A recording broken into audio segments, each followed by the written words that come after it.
Peace, and welcome to another episode of Random Thoughts. I'm your host, the LYR to the ICS. It's the lyrics, y'all. Yeah, we are back. Uh, it's a rainy ass day here in Bronx, New York. I just want to say real quick, our apologies for having to postpone the show. Some stuff happened, and had to do a last minute call on that. I know you guys missed us, but we here, we back. Let's get it. You know what I mean? And I hope the Orlando Magic beat the Cleveland Cavaliers because that'll be easy. That'll be easiest for the Boston Celtics to take their asses out and go to the Eastern Conference Championships. Sorry, guys. Got a great squad though. I'm just saying, it is what it is. All right. I'm enjoying this NBA playoffs. You know what I'm saying? I really am. Like, this is exciting.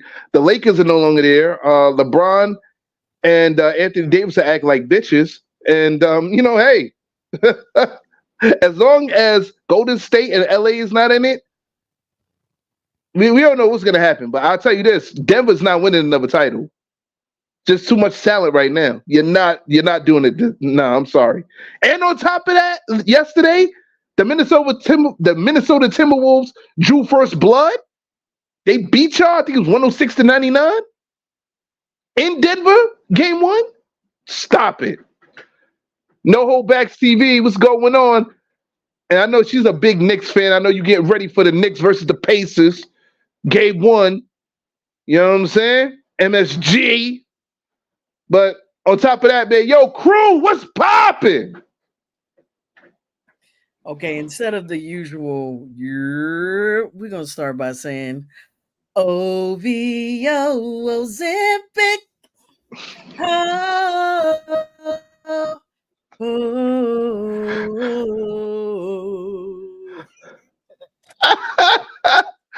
Oh, yeah, in case y'all don't know, that's for Drake, a.k.a. Mr. Sugar Wafers. What a weekend it's been.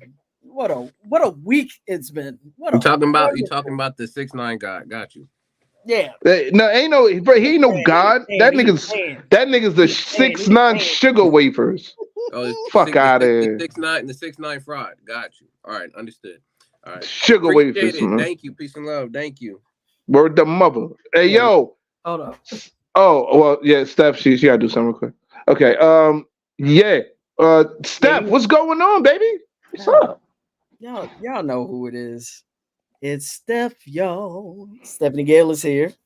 I'm in the DMV. It's cloudy over here too. But I am in great spirits. This has been a wonderful week for hip hop. I've kind of kept up with the NBA a little bit. My team's not in. My team was the worst team ever. But wait, who your team? The Wizards, of course. We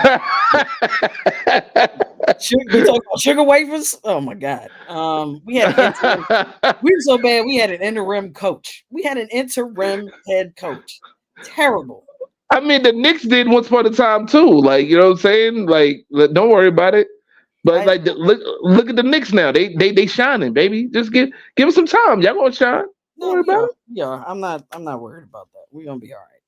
But yeah. What a wonderful week it's been for hip hop though. As long as it stays on record, I'm with it. I'm with it.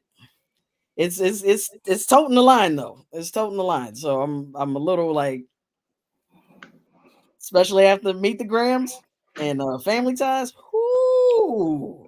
Nah, Meet the Grams go get somebody shot. Family Ties. For real.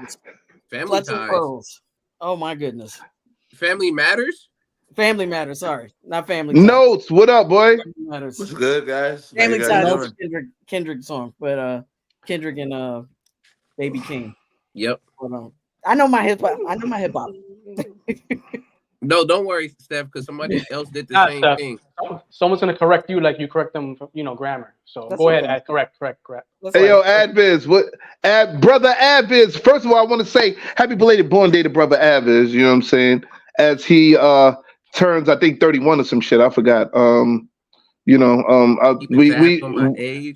here at Random Thoughts Talk Series, we expose people's ages and we don't give a fuck. So that's just what it is. Ed, go ahead. What's up? Yeah, I don't care. Start writing. All right, for sure. There we All right. go. Whatever. Okay. Hey. All right. Peace and love, y'all. ADV and the Spot Avis, and we here with another episode of Random Thoughts Talk series. Shouts out to all the random that's in the building. Thank you, Mr. RJC, as well as check us out on YouTube, Facebook, Twitch, and of course the website. But I'm gonna leave it to the Speller Bee Champ to spell out the website at this point. I don't care if you don't want to take it. I don't care if you don't want to take it, but that's him. He the Spelling Bee Champ regardless. Well, you know what? At least you say him, because every time you say Spelling Bee Champion, in my head, I always thought you meant Steph. Like, you know what I'm saying? Like, no, but then Steph I was like, wow. Steph is the encyclopedia at this point. Steph is Google. You know, I swear all the facts that Steph knows. Goodness. Yo, No Hold Back TV.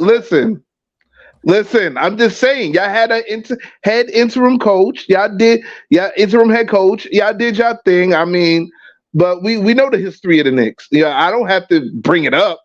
Like a lot of people bring it up. You know what I'm saying? Like we know the history. For like 24 years. Yeah, it's time. It's time for y'all.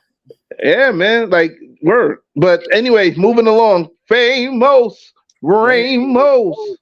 What's happening, man? Guys? Not much, glad to be back, this week. And I guess I didn't miss the episode because we're doing it now. Word the mother. Everyone was spared.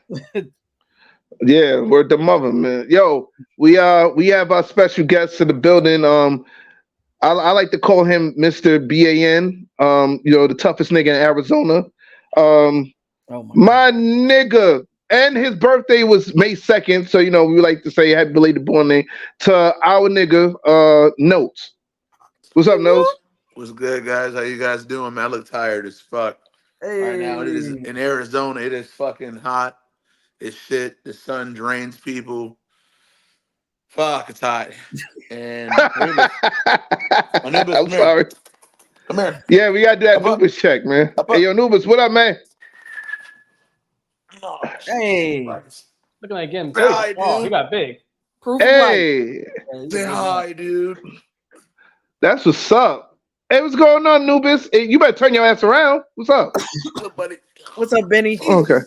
What's up, No Hold Backs TV? Benny, what's popping? No Hold Backs. All the randos. What's up, man? We ready, man. Mr. RJC 78. Word the mother. Like, yo, we got. Oh, we got any housekeeping? Hey, Nubis. I don't know any other birthdays. Well, actually, no. Let me correct that. I have a cousin. Yeah, because I got some birthdays. Shout out to my cousin Stanley. Today is his birthday. And I'd just like to say happy birthday to him. So salute to you, Stanley. Love you, bro. Peace, Miles. Yeah, but that's all I have. And my cousin Wayne. Sorry, my cousin Wayne. His birthday was Friday. Happy birthday to my cousin Wayne. Don't lie, Steph. You got more. Happy heavenly birthday to James Brown. The Godfather of soul. His birthday was also May 3rd. So shout out to you, man. Your soul lives on. It'll go like this. Your soul music lives on. Word the mother. But yo, there's two people that I know that birthdays May 3rd. My brother Alki Al, aka the alcoholic. So I know he in Florida getting drunk somewhere. Happy belated born day to you, Al. And my cousin Asia, her birthday was also May 3rd. You know what I'm saying? So, happy belated born day to Asia or whatever. Yo, Asia, if this gets to you, man, we gotta talk, man. There's some stuff I gotta holler at you about or whatever. I ain't seen you in like years, but I just want to get you caught up on some family stuff because you already know how that go. Yeah. Also, and as always, happy born day to everybody on my Facebook friends list because like some of y'all, I just forgot that your birthday was this week, but my fault. You know what I'm saying? But at least I'm giving y'all a shout out. The shout out was given. You know what I'm saying? Yeah. So it's all love. You know what I mean? And and congratulations to the Boston Celtics for taking out them bum ass Miami Heat. Yes, 4-1. Because we don't love Jimmy Buckets over here. This is a not Jimmy Buckets podcast. We don't like you at all, Jimmy Buckets. We are Jimmy Buckets haters, Shoot, and almost beat them. that's what's up. Word? They almost beat them. They were ahead for most of the game. And they got lazy. And I want to laugh. I want to laugh at the LA Lakers. Y'all some bum ass niggas. Fuck out of here, man. Like, yo, let me tell you something. Yo, Anthony Davis, why you act like a bitch on TV, my nigga? Word the mother. You talk about my shoulder, my leg. Nobody touched you. Now all of a sudden you got titty pains and shit on TV. Fuck out of here. Oh my God. Like, yo, you's a bum ass nigga. Oh my God. You know what I'm saying? I'm like, yo, get out of here, son. Like, nobody love you. You know what I'm saying? That's cruel, man. Nobody loves him. Let me put these. Man, nobody love you, man. Like, fuck out of here, son. Like, yo, you should have saw him at the press conference. Like, it was the press conference that day after homeboy, right, from the Nuggets.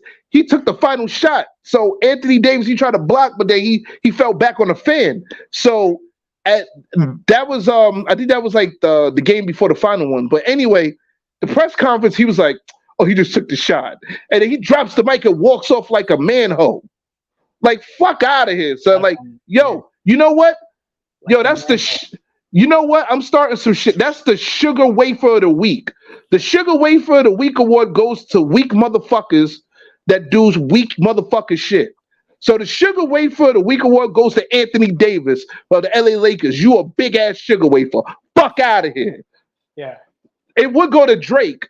You know what I'm saying? But you know what I'm saying? Like, it should go to Drake. No, but that might go to him next week, though. You know what I'm saying? But Anthony Davis get that. Anthony Davis wins by a landslide over that bumbleclot bullshit that you did in the final game. You just want to, my arm, my leg. Nobody touched you. Nobody touched you.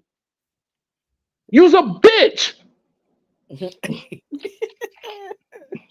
I don't even know who this guy is, but he's a tall for nothing bitch. But apparently he walked away like a manhole. He used to play for the Pelicans. Now he plays for. He was known as the Unibrow. Yeah, the Unibrow. Yep. Doesn't he have a twin brother? I think he has a twin. I think he has a twin brother. Steph, for you, family matters. So we know for sure that you would know these things. You know. Word. Yo, Willow. Shout out to Willow. Shout out to Willow. Yeah, Jeff's another month. Deep. The roots go deep. The branches go deep. They go up in the sky. So many branches. We just want to let you know we proud of you, Willow. Keep doing your work. You know what I'm saying? And you got the Thinker Award too. So shout out word to mother. Thinker Award. Yeah, that's it. I'm gonna tell you like how my parents told me. You know what I'm saying? Keeping them books. You ain't got time for boys. You ain't got time for none of that. Keeping them books. And this should be another. Speaking of books, this is why I'm changing the topic a little bit. But we got to talk. No, do you think we got to talk about this Kendrick Drake beef because even beef? How does that segue his books? How does that segue his books? That's why I want. No, because Kendrick reads, and he comes with those bars because he reads. Drake reads too. He reads condom instructions. That's why he knew they could pop them and put hot sauce in it. Let me tell you something. Not well enough because he got two apparently. But look, Drake told him to come with a quintuple entendre, and Kendrick came with an octuple entendre. Nah, man. With 616 in LA. According to Drake, Kendrick's rapping like he's trying to free them. So I don't know. Now Kendrick rapping like he about to get shot. Like, yo, like that nigga Kendrick. I don't know. Did y'all hear Meet the Grams? Like that shit was disrespectful. Disrespectful. But the thing is, he did a mistake. He went after his kid first, and then he had to. You don't go. Yeah, you'll go after. You'll go. No, he didn't start it. Yeah, Drake started it. Drake started it. We know you were Kendrick Lamar. No. We're speaking facts. Drake went after Kendrick's fiance first, talking about being around a bodyguard like Whitney. Yeah, that he Okay. once he said that, you thought he would have learned from the Pusha T beef. Once you went after Pusha T's fiance, then you got the story of Addie Don, and But then you we know had to that- out. Then we had to out your son. You know, Come on. Drake is a sensitive guy. You know, he gets sensitive and he has to like reach out in certain sensitive ways. So But That nigga's sugar wafers. But He ain't no fucking sensitive nigga. But clearly he's not ready for war because he made the same mistake twice. he did the Hitler mistake, man. Learn from the history of the past. You can listen to it on YouTube Music. Yeah, YouTube. Didn't learn It's from not Napoleon. on streaming platforms yet. Yeah, you gotta go to YouTube or YouTube Music. Like, yo, that shit is tough. Like, Meet the Grams, that nigga, I'm gonna be honest with you. Like, yo, that's what I'm saying. Like, I ain't gonna lie. That Euphoria shit was sugar wafers. The other shit, I disagree. Drake. I disagree. It was not.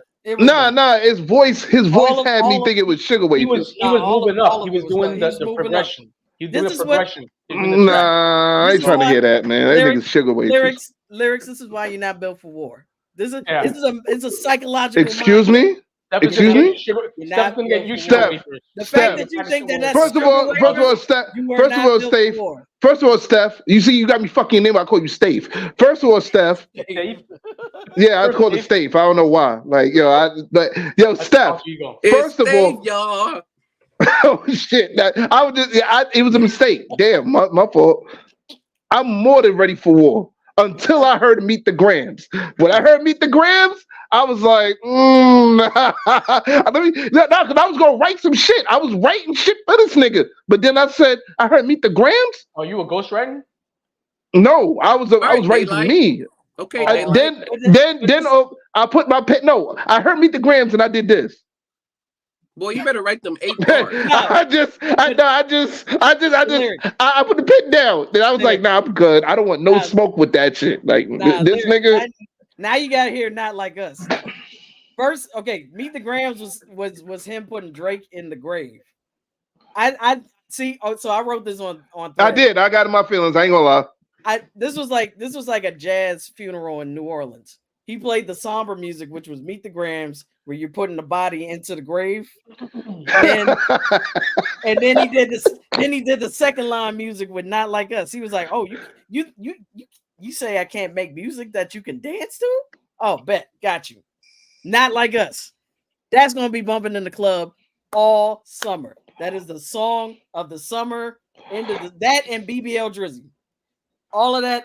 Wait. I'm confused. I've only listened to 3 different songs of Kendrick. So this is how many songs he dropped out? Did he drop them every 10 minutes? So because no. Like what's going on? So wait, hold on, hear me out. So he's got the verse for Like That from Future Metro Boomin's. Yes, I remember that. We don't trust you. I've heard 4 of them. So there was the verse from that. Then he dropped Euphoria.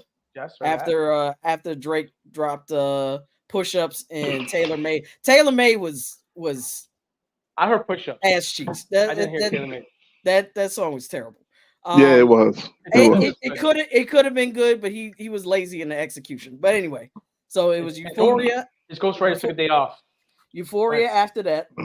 Then there was Friday he dropped 616 in LA in the morning. Okay, I've heard that. But I thought that was yeah, 616 was hard. I ain't gonna lie. It's not on his YouTube page. All the other 3 songs on his YouTube page. That one is it's on Instagram. 616 in LA is on Instagram.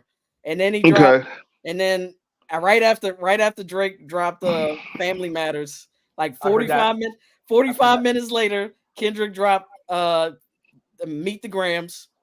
And destroyed his whole moment of glory. That's the one I didn't hear. I don't think I heard Meet the Grams. He dropped a napalm with that, and then he basically pissed on niggas' heads with that. Like he grabbed Drake's son, told him to stand there and pissed on his head. Like, yo, that's basically what Meet the Grams was. Like, it was a total disrespect to his family. Like, I'm like, bro, what? How? Nah, that should get niggas shot up in the hood.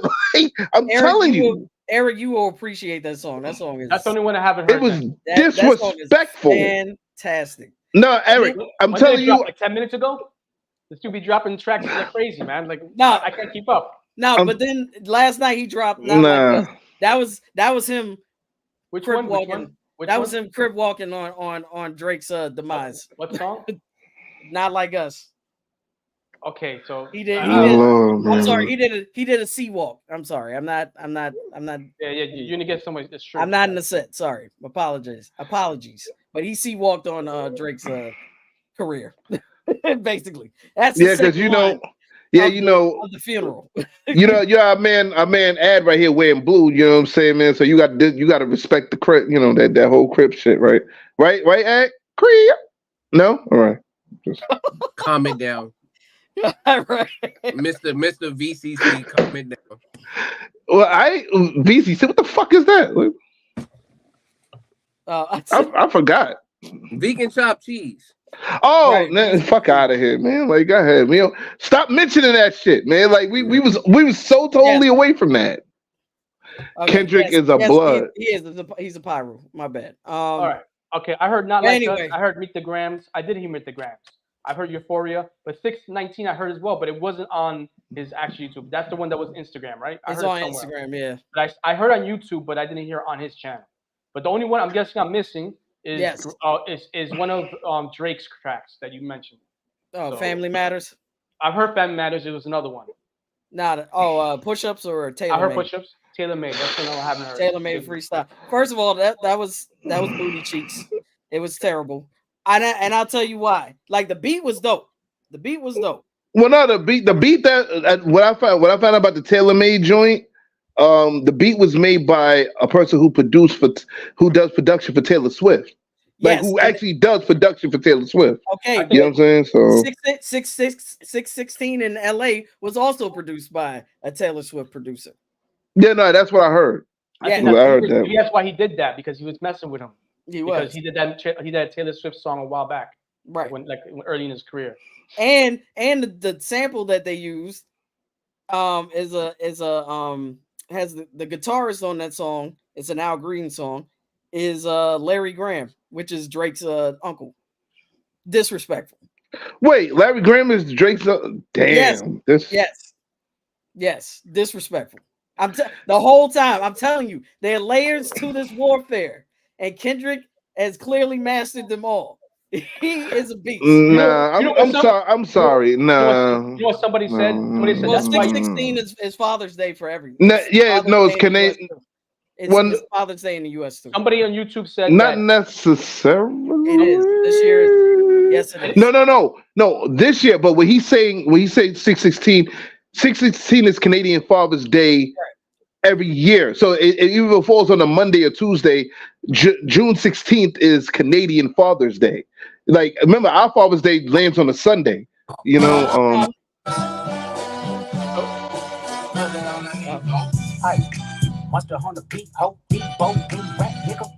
we gonna get drunk? I'm not gonna play the whole thing. Yeah. No. Okay. Cool. So like I was saying, somebody said on YouTube that because we'll get hit with a strike, like with the quickness. Like, let me tell you something. No hold backs, TV. I've been following this entire beef the entire time in real time. I've been on this. I haven't. This has been the most excited I have been, because first of all, I love Kendrick. I love what he's doing. I love what he does for the hip hop culture. I love what he's bringing to the table. I've always been a Kendrick fan from the start. Right. I ain't gonna lie. I'm a hater of all three of them, so I don't give a fuck. Like I really don't. Like I would love. May I speak? Yeah, go ahead. Go ahead. 10 minutes. So like I said, somebody said on YouTube that's why you don't fuck with the quiet kids. So essentially what happened is, like, he was fucking with him. He said, you know what? I'm fucking done with this shit. And he wailed on the fucking bully. Yeah. And now he's he's nursing wounds. Well, basically the colorful bully, basically. I heard 616 with Drake lock up the crowd. Yep. Oh really? Yo, no hold backs TV. Yo, you remember little Jimmy? Little Jimmy. What do you call a 9 times entendre? It's nine tadra? I don't know. What is it? So 8 is octuple. It must be something like It must be Nintuple. It might be Nintuple. The fuck if I know. I gotta look it up. Was. Hey, yo, Avis. With the locker code. It was his locker Lil code. Jimmy. Yep. It was also look. It was also the time when he got shot in the grass scene. No, but it was also the premiere. The premiere of Euphoria was June 16th.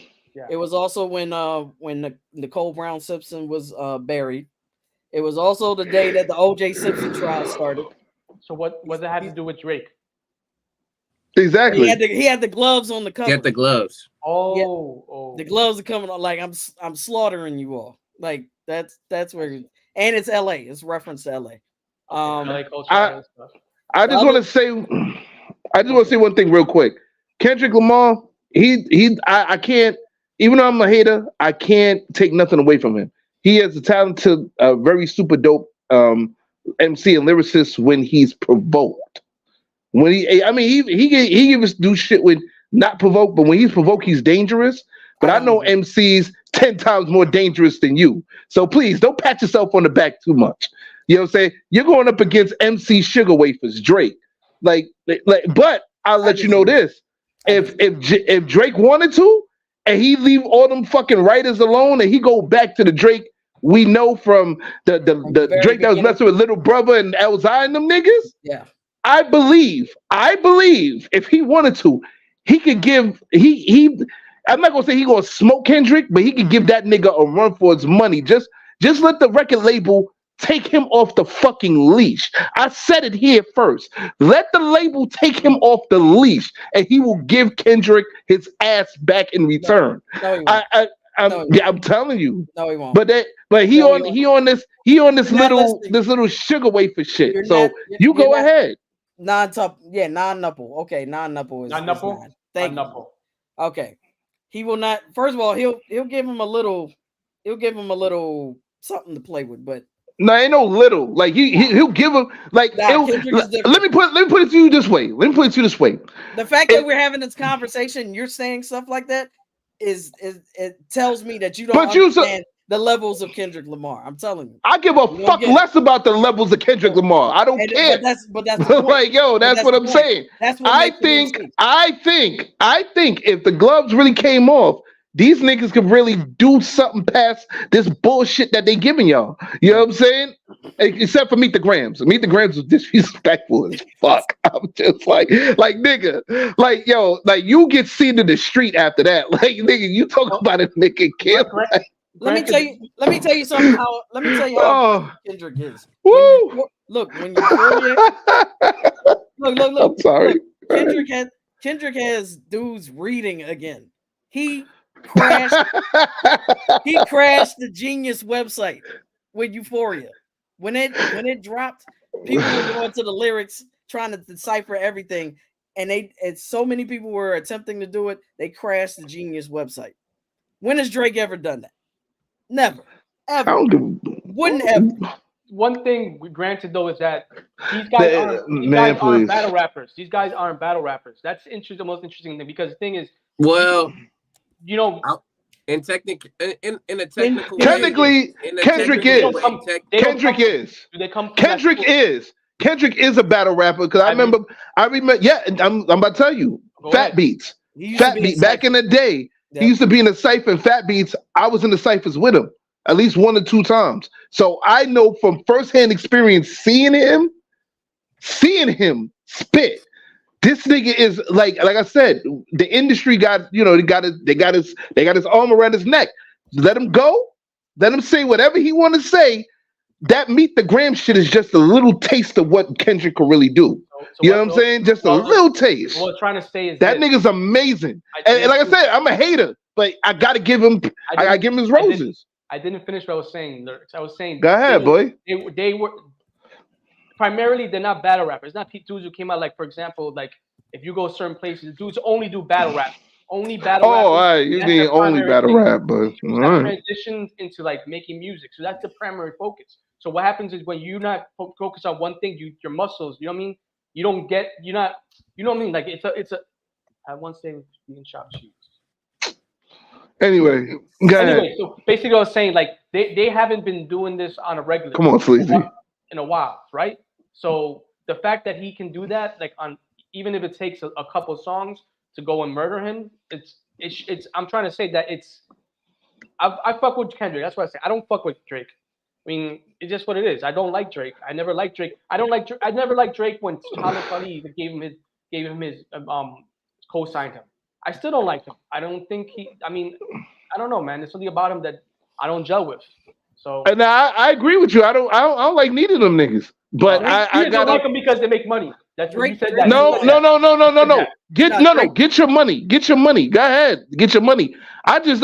I don't like Kendrick because for some reason in my soul, I know this nigga's better than me in freestyle rap. Okay. That's what I believe. At least you know what I'm saying? At least you're hating for him. You're saying you're giving him props in that way. Yeah, I'm giving him props. It's like, yo, like you know how you think you need to be better than a motherfucker, but in all reality, it's like when you hear this nigga spit, it's like I want to be like. Let me put it this way. It's like how should I say it? It's like Michael Jordan versus I would say Dominique Wilkins. You know, Dominique wanted to be better than Michael, but nobody during that time was better than Michael Jordan. It's just he was the best hands down basketball player during that particular moment. You know, like all right, like LeBron and let's say Jason Tatum. You know what I'm saying? We know Jason Tatum could be better than LeBron, but at the time LeBron, he had it down pat. You know what I'm saying? Like it's just what it is. You know what I mean? So you know what I mean? Like, yo, I still haven't come to that reality, but I give him his respect on this dude. And that Meet the Gram shit, he violated this nigga. Like he bent him over and violated him. Like, yo, what you want me to say? I'm giving you props. Kudos to Kendrick Lamar, but J. Cole, you disappointed me, bro. You disappointed me, J. Cole. Did he disappoint you? Yeah, he disappointed me. He disappointed me. Let's go there. Let's go. He disappointed. You drop a diss record and then you want to apologize.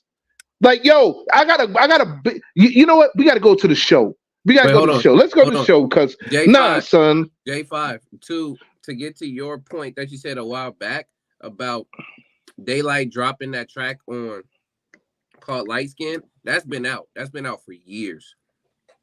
The track that he dropped that's supposedly dissing Drake, that's been out for years. Even Daylight dropped a track dissing Eminem a long while back too.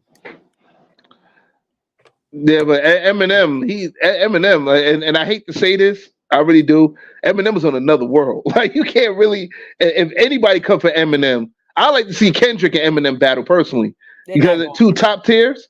Two top tier cats. No, I'm saying it'd be good for the culture. Respect for each other. They might do a track like go back to back. So, but see, that's the problem. That's the problem. Like, all right, you know what? Shout out to the Locks.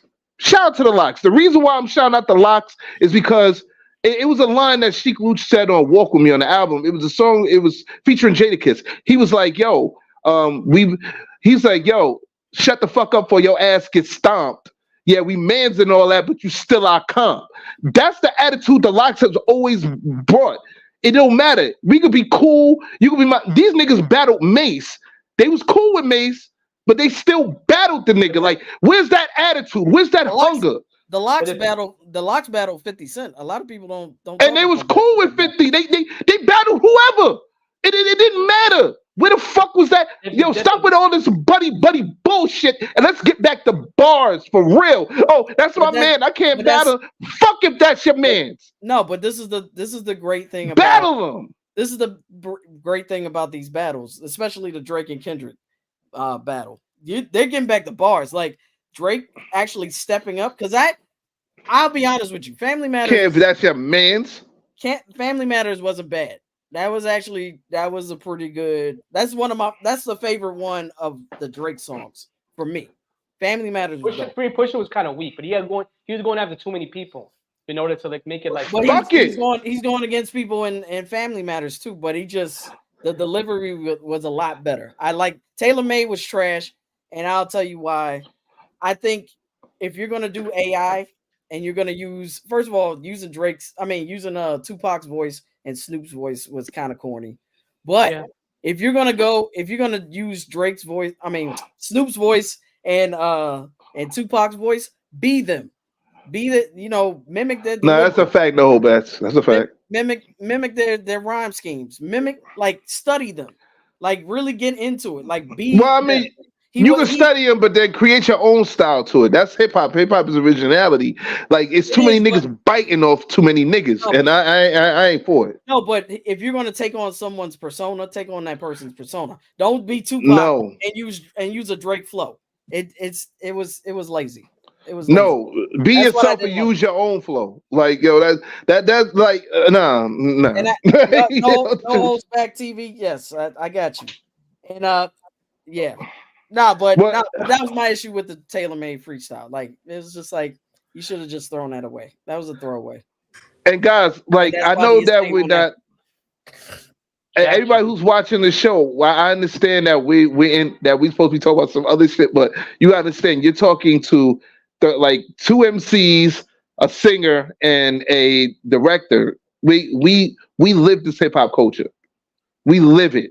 You know what I'm saying? So. Yeah, we live this shit. You know what I'm saying? So please excuse us, you know what I'm saying, for our long banter. But this Drake versus Kendrick, and it was versus J. Cole until he bowed out. You know what I'm saying? Which he disrespected the culture by bowing out. I don't give a fuck about how anybody see it. The fact remains. And you say a battle rap. That's fine. I mean, you say a battle rap. I disagree. You don't fucking apologize. I disagree. I don't care if you agree or disagree. That's what it is. I think it was if you not gonna say nothing, shut the fuck up for it. But if you say something, you in it. Like how they say within the mafia shit. If you in it, you in it. If not, don't say nothing at all. You know what I'm saying? You don't fucking apologize. And here's the thing: once he got into it and he started feeling the tension within himself, you have a right to say no. You know what? This is not for me. This is not my. He listened to his spirit. He listened to his spirit. I agree with you, Steph, but that's this a is very I don't agree agree with you. I don't agree with you because the thing is like, all right, I think he bowed to the peer pressure because he should never release the thing in the first place. No, that's what I'm saying. He should have never released in the first place. He wasn't listening to his spirit then. That's the point. So he should have like took a second and thought, wait a minute, do I really want to do this? He had time right before he put that publish button. And I fuck with J. Cole, but like he should have thought a second. You know what? I can't live myself if I drop this. But he waited too long. Hence the name might delete later. Yeah, because he was unsure. And like you said, you are correct. He had people around him that were like, "What you gonna do, Cole?" After that, you gotta say something, Cole. You gotta say something. You gotta respond. What you gonna do? And he should have just been like, you know what? Nah, I'm not exactly. Don't even jump in it. Don't jump in it. Should have walked out the door. Should have walked away. I agree with you, but I think it takes a big person to be like, you know what? This is how I felt. I'm being honest with you all. I'm putting myself on the pedestal. Well, not a pedestal. I'm putting myself on the altar, and I'm saying, look, I made that mistake. I'm gonna own it. Kendrick, if you coming for me, I'm gonna take it on the chin. And he backed away. That is a very mature thing to do. Steph, no. You're right. In a perfect world, you are 100% right. I have no quarrels with what you or Eric is saying. You guys are perfectly right in a perfect world.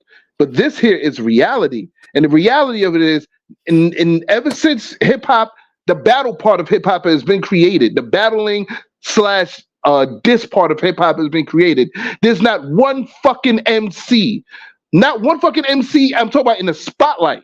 You know, even probably in underground. Like me and Ad could tell you this. Ad, can you think of one MC that publicly apologized besides J. Cole? Melly Mel. Melly Mel. Who? Yep. Melly Mel. And actually, Benzino apologized too. Then he got drawn back into it. Yeah. He got brought, and then he started crying. And he got back into it. But you know, they have people in the past. He's not the only one. He's not the first ever. Yeah, there's very few in that name, but you know. No, I'm not respecting that Cole for shit. I'm not doing it. No, but don't even. You call me hard-headed. You call me a fool. I'll be a hard-headed fool. Fuck it. But like when you sit there and you battle a nigga, there's no fucking apologies. I'm not taking it. If somebody come for my head and I write something, I go back at their head. and I come back and apologize, y'all niggas will call me the biggest softy in the fucking universe. I don't give a fuck. In the back of y'all minds, you be like, yo, lyrics. Nah, son, like, nah, fuck out of here. Nah, but look at it now. I'm not even trying to hear it. Look. Nah. Look, and hindsight is 2020. Because yes, there were a lot of people that were like, oh nah, what J. Cole did, that was soft, man. That was some pussy shit, blah, blah, blah. And then now when you look at the timelines, when you look at threads, when you look at X, when you look at Instagram, all the so like I've been going through the comments. Everyone's like, yeah, we see what you did, J. Cole. We see what you did. That was a sound business decision. The one thing I don't agree is this: he should never dropped it because I didn't feel like Kendrick did that track with this dude's what's his name, Metro Boomin.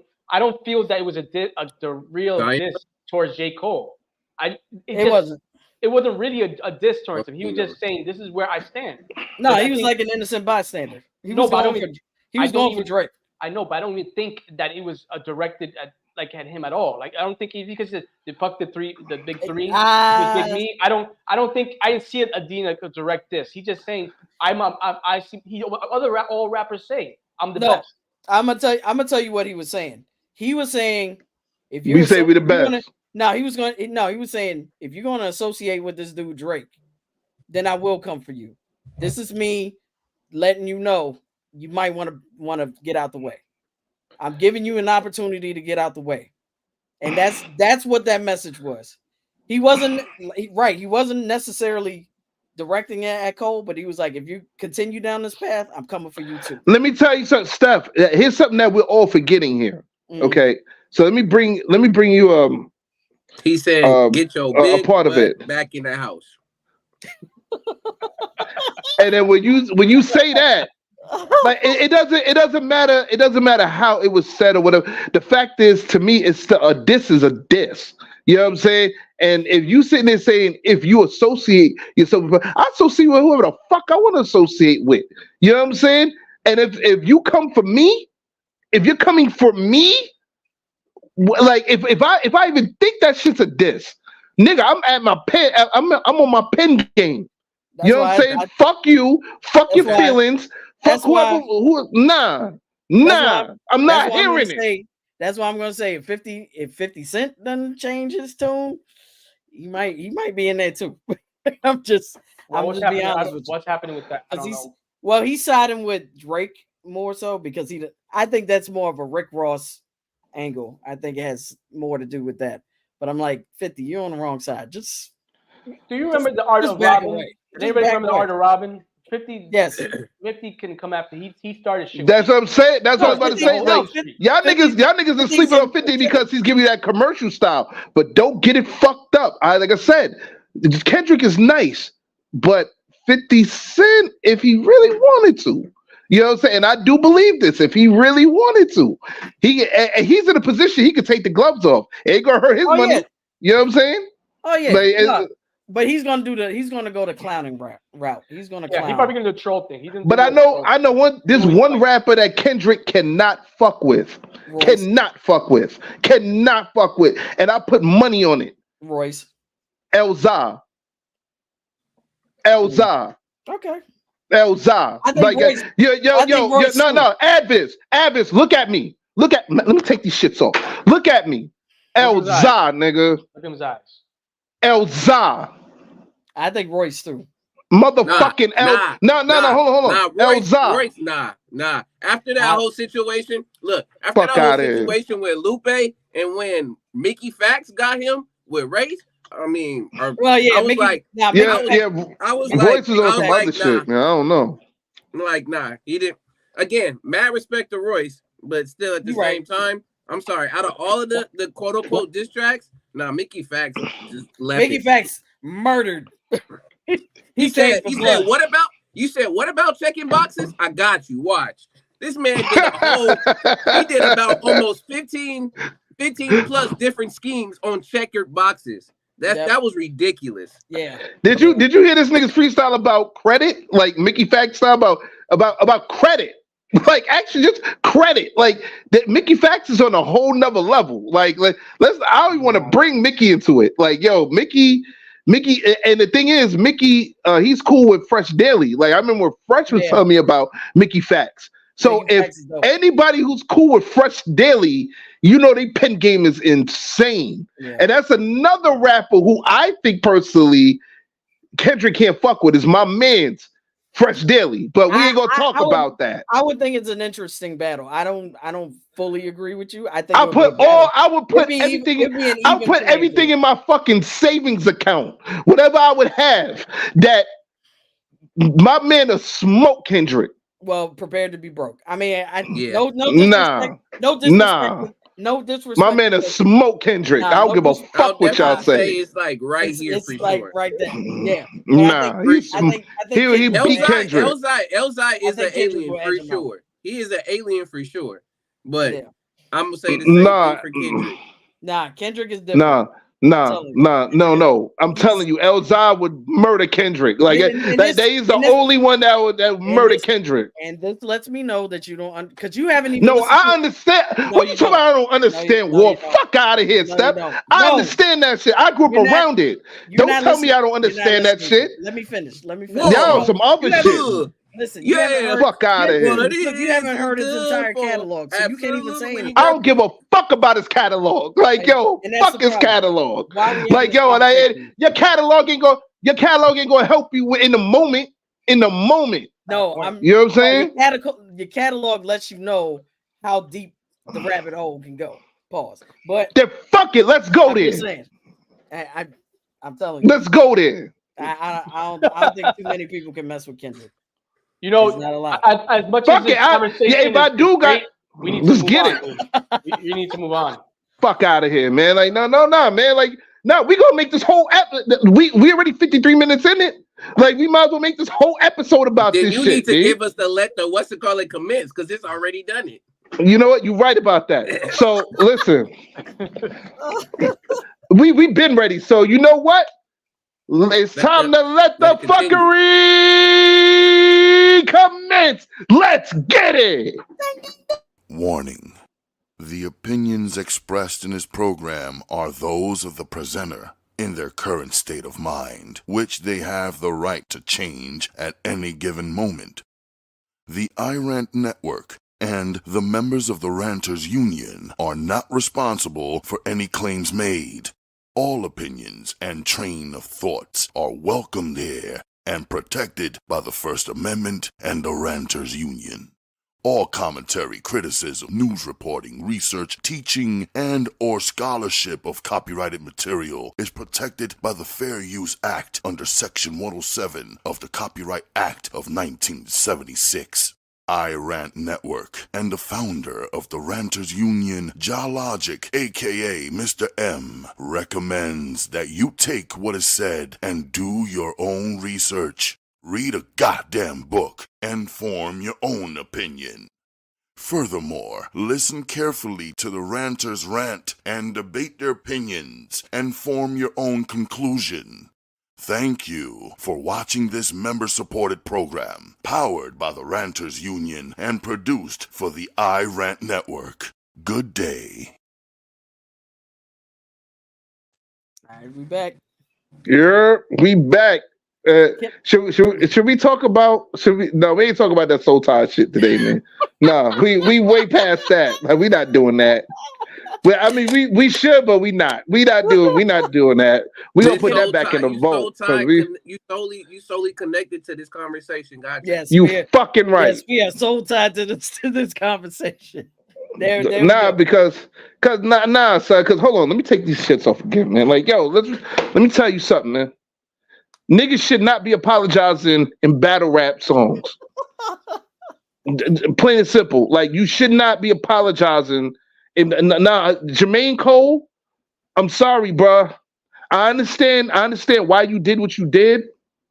I do. I fully understand it. Although you have to take into consideration this. Once you in it, you in it. Nah, he still has a career. Hold on, I'm gonna do a Slim Charles shit. Like, shout out the person that played Slim Charles. You know what I'm saying, man? Like, that's one of my favorite Wire characters, by the way. He was like, yo, remember you told Avon, he was like, once you in it, you in it. Now we doing if it's a lie, then we fight on that lie. But we got to fight. You got to fight. Like, nah, you like fuck what your camp say because it's your rep on the line. It ain't your camp rep. Hey, he's got another day to fight on the microphone. He said he spared himself. Sorry. Yeah, we doing government at Jermaine Cole. If this gets to you, Jermaine, Jermaine, you got to fight on that lie. Yo, oh man, let me tell if you. You think you better than Kendrick, then you got to fight to be better than Kendrick. Good, no matter how many diss records this nigga come out with. That's your man's cool. Great. He's good. Y'all niggas want cookies and pizza? Fuck out of here. I want cookies and pizza. So do I. Yeah. But still, like I'm just saying. Wait, let me ask you something though. On another topic, speaking of other like disrespectful tracks. Have you heard Chris Brown's? No, he can't. I heard it. I heard the Quavo track too. It was weak. No Holds Back TV. He can't. He can't. Answer my question, Lyrics. What we said? Have you heard Weakest Link by Chris Brown? He went, yeah. That's another disrespectful track. You need to listen to it. It was quite disrespectful. That was, oh my God. Who he dissing? Quavo. You got R&B niggas dissing rap niggas. Yo. Like, what kind of shit is this? Like, yo, and Cole, you got the balls to apologize? The lady balls to apologize? Get the fuck out of here, man. I'm not doing this. Nah, listen to Weakest Link. That, oh my God. He took a dump on Quavo. I was like, God. What's the deal with them? Why they have beef? I don't know anything about Oh my God. So it started with with that beef, it started with the 11/11 version of Chris Brown's. It started with that. And then of course they were dating the same person. So everyone knows about J Mo. J Mo stupid. Oh my God. I love this conversation. I just want to let you know I really love this shit. Like, so my fault. Let me just give you the breakdown of that Quavo Chris Breezy.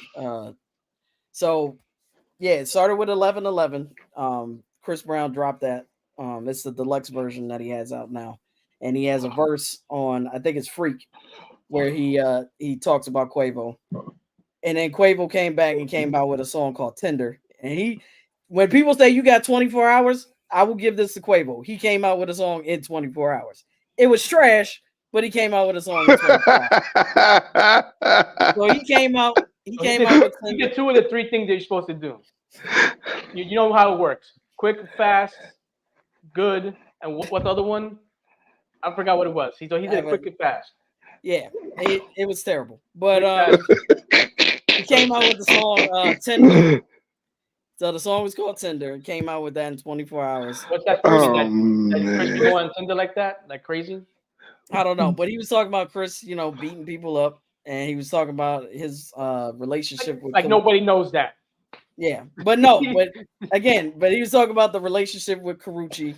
And Quavo at one point was dating Karrueche after Chris Brown and Karrueche broke up. But yeah, he brought up the beating up and the crackhead Michael Jackson stuff and all this. So then Breezy responded with Weakest Link, and God damn it, oh my God, he bodied that dude. He bodied. I don't even know why he responded. I don't know why Quavo responded. Quavo. You got to remember one thing about Chris Brown. Like, yeah, I mean, I know he probably sang to your girl and her panties got wet and all some shit. But let me tell you something, bro.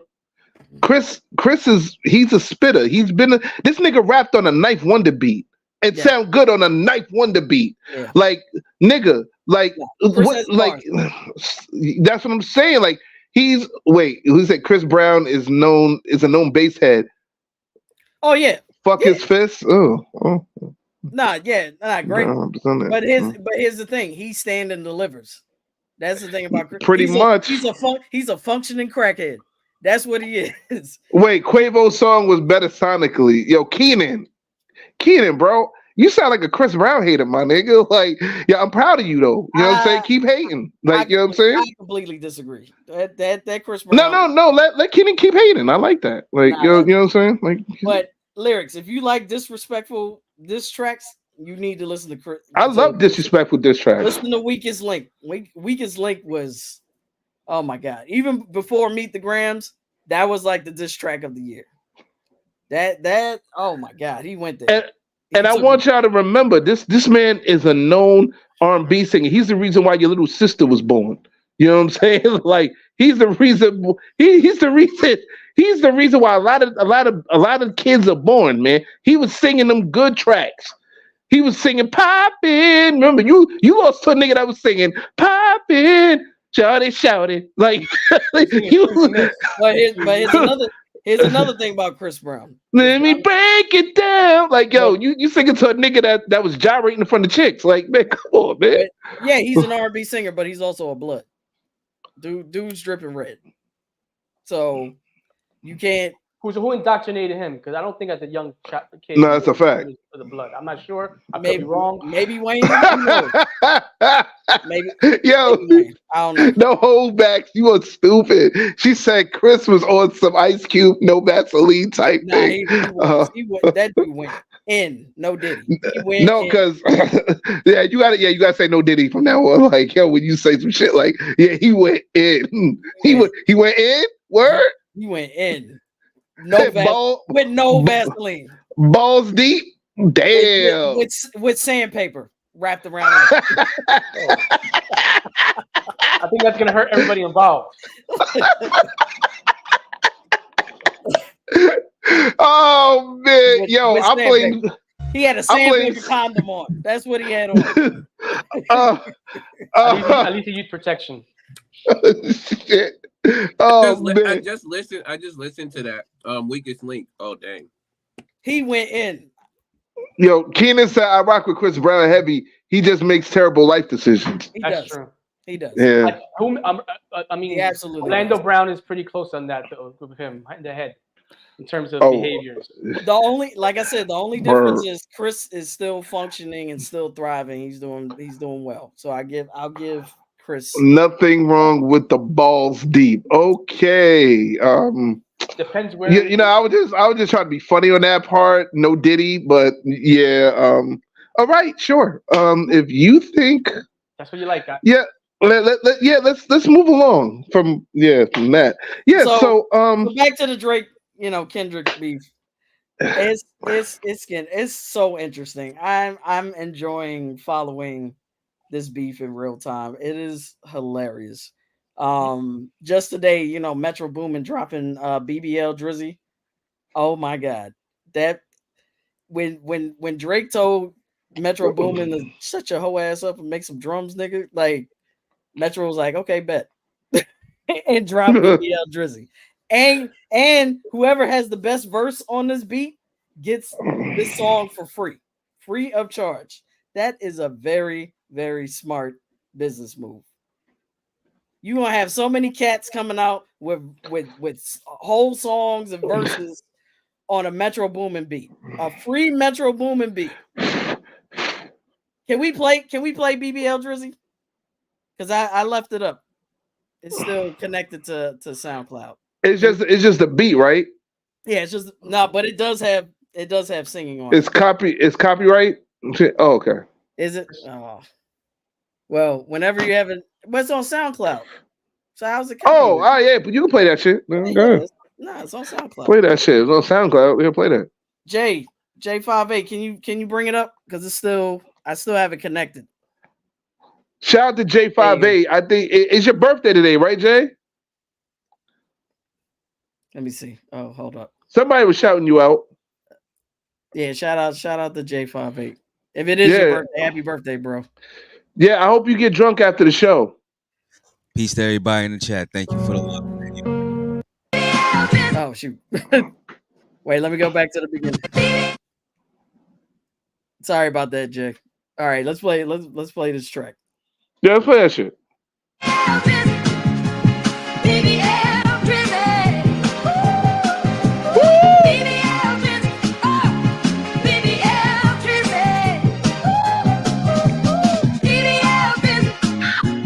I like the sample.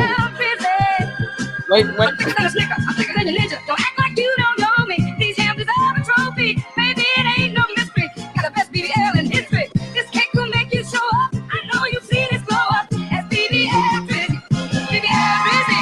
BBL Drizzy. That shit hard, nigga. That shit hard. I might write some shit off this shit, nigga. Yeah. Yo, this shit hard, my nigga. I'm gonna find this beat. It's on SoundCloud. All you have to do is put a BBL Drizzy. This cake will make you show up. I know you've seen this glow up. As BBL Drizzy. This shit hard. Yo, he went in. Hey, yo, Drake, you sugary sweet. Don't even try to rap over this. Imagine You's you a rap over the whole bitch. thing over her. Oh, this is him. That'd be crazy. Is this somebody singing or a sample? What'd you say? Is this a sample or somebody singing? It's someone singing, but he made it sound like a sample. Yeah, it sounds like it's a sample, man. Like, yeah.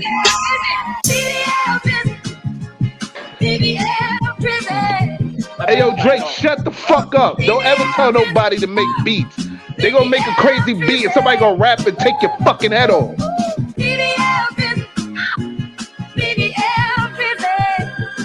I'm thicker than a snicker. I'm thicker than a ninja. Don't act like you don't know me. These hams deserve a trophy. Baby, it ain't no mystery. Got the best BBL in history. This cake will make you show up. I know you've seen this glow up. As BBL Drizzy.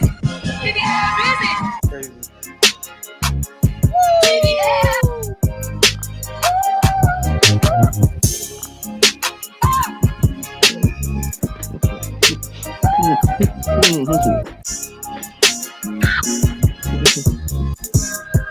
Wait to the end though. Don't act like you don't know me. He added a cherry on top at the end. I don't know. You've seen this glow up as BBL Drizzy. I don't even know. I don't know. But you know, there's gonna be a lot of niggas on there, boy. Probably commercial and underground. It's gonna be a lot of niggas on this beat. Hey, yo, Avis, you gonna get on this beat too? Don't act like you don't know me. These hams deserve a trophy. Baby, it ain't no mystery. Got the best Nah, I'm BBL good. in history. This This dope. cake will make you show up. I ain't know worried you've about seen any of this this. glow up as BBL Drizzy. BBL Drizzy. BBL. Yo, murdered this track. Damn, son, like. That's a good track. Shout out to Metro Boomin. Oh my God. Like, yo, Drake, don't ever tell nobody shut the fuck up and make beats, nigga. Don't you ever say no shit like that, nigga. You ain't the king of hip hop, you bitch ass nigga. Fucking colorful pin wearing ass bitch. And shut your mouth. And let me tell you something else about Kendrick and how he approaches this beef. Everything that Drake has said, he makes Drake regret everything that he said. Everything. That Keenan, you know what I'm saying? Like 32 for that. Shoot, I might spit on that. I don't know. We'll see. Nigga, I gotta come out of retirement now, man. Like retirement time over. Retirement time over, nigga. Like retirement time. Matter of fact, I wasn't even in retirement. Like I took a very long vacation. Like, yo, it felt like a retirement, but god damn that BBL Drizzy shit hard, nigga. Yeah, I know, Ad. I know. I said I do the 8 balls, man. Like, yo, I know. Mm-hmm. I know. Yeah. I'll probably eat another vegan chopped cheese or shit. I don't know. But like. But let me tell you about this. Let me tell you why Kendrick is different. Why he stands. One, there's a reason why he won a Pulitzer Prize. There's a very significant reason why he won a Pulitzer, and he's the only hip hop artist ever to win this prize. The first and only. The man approaches his rhymes like a college dissertation. Like he takes everything, he studies everything. Every line has like layers, substance. Like you have to go back 2, 3, 4 times, 5 times to even get everything that he's saying. Mm, And that's the great thing about his song. That's what makes timeless records. You could go back and discover something new with his yeah, I lyrics. was on sabbatical. I ain't even gonna hold you. No, no. No, you know who? You know who you gotta do it. You gotta do it to Sky Zoo. Sky Zoo, you gotta listen to that nigga. Sometimes niggas ain't figure his shit out for like 4 or 5 years. Like you be like, huh? Like he did what to do, huh? Yeah, Sky Zoo's one of them niggas. Shout out to Sky Zoo. The substantial do with his analysis. I mean, he stated on I think YouTube that he might do analysis. That was he able to do that? Oh wait, analysis on the Kendrick. Yeah, I think it was. Oh yeah, we talked about it for a while. Did he do that though? I'm just curious because I didn't see him. He probably might go in more in depth like next week, but we had a long conversation. Yeah, Rock Marciano is dope. I've actually done a show with Rock Marciano. That and sadly that was the last time I saw PH, but I God rest his soul, man. Yeah, but may the good Lord strike me down if I'm lying, but I've listened to They Not Like Us at least 25 times since last night. Yes. Oh damn. First of all, the coup de grace. So when Drake came out with Family Matters, he has a line where he goes more in depth on his him dissing Whitney, which is Kendrick's fiance. And he's basically like, he basically what he was saying that was that as far as the bodyguard bit, he was saying that the second baby that Kendrick has, Enoch, might be Dave Free, his bodyguard's baby. You see what I'm saying? These niggas is talking about niggas' kids and shit. Like, yo, like, dog, haven't we learned nothing from the Goods battle? No, but have we learned nothing from Goods battle? No, did y'all know it was a battle with Goods where battle rapper Goods was this is before they started making the rules in URL or whatever. I was gonna get to that, Virginia Slim. I was gonna get to that. Like it was a battle. Go ahead. So yeah, I'll finish it up. So what Virginia Slim is bringing up. So initially when Drake talked about the Dave Free situation, he was like, I heard you had a baby with Dave Free.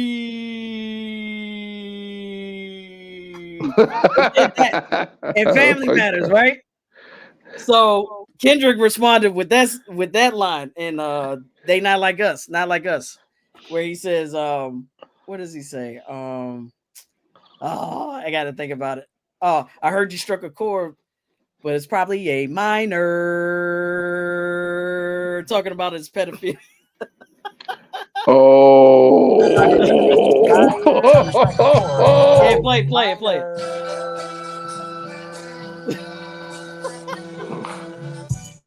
That is mad disrespectful. They not like us. We know what to deal with that. He likes Stranger Things. That's his Stranger Things. Is his, Nah, but you gotta be careful. You gotta be careful talking about niggas' kids and shit because, like I said, there was a battle a while ago with Goods. Shout out to Goods. Goods the animal. BX, we in the building. Anyway, somebody was talking about his daughter. He almost rocked that nigga's face clean off, man. Like niggas don't play that shit with their kids, man. Like, these niggas are stepping up. They must really know each other in real life, cause. But this is why I'm telling you. This is why Kendrick dropped Meet the Grams, because he was like, "Oh, you gonna go after my fiance and my kid? Oh, we going after your entire family, And here's another angle to that. If you look at the cover for Meet the Grams, right? And this is what I'm talking about with layers. So the first. But see, you thinking about you think about past rap, like the layers and shit. You don't care about that. Go ahead, man. Lyrics. Let me finish, because this whole saga is interesting. So with Euphoria and 616 in LA, right? Kendrick is basically telling Drake, like, look, you don't want to get into this beef because I got stuff on you that you don't want to come out. And I'm telling you this now. And then in 616 in LA, he's telling them, you have moles in OVO. What if OVO is working for me? He says that in the line. You have moles in your ranks, and one of them is right next to you. He tells them that. He said, you got 28 dudes that want to see your downfall, right? He's telling them that in 616 in LA. So you see the glove on the cover. He's telling them that. Then on Meet the Grams on that cover, he has a wider view of the glove.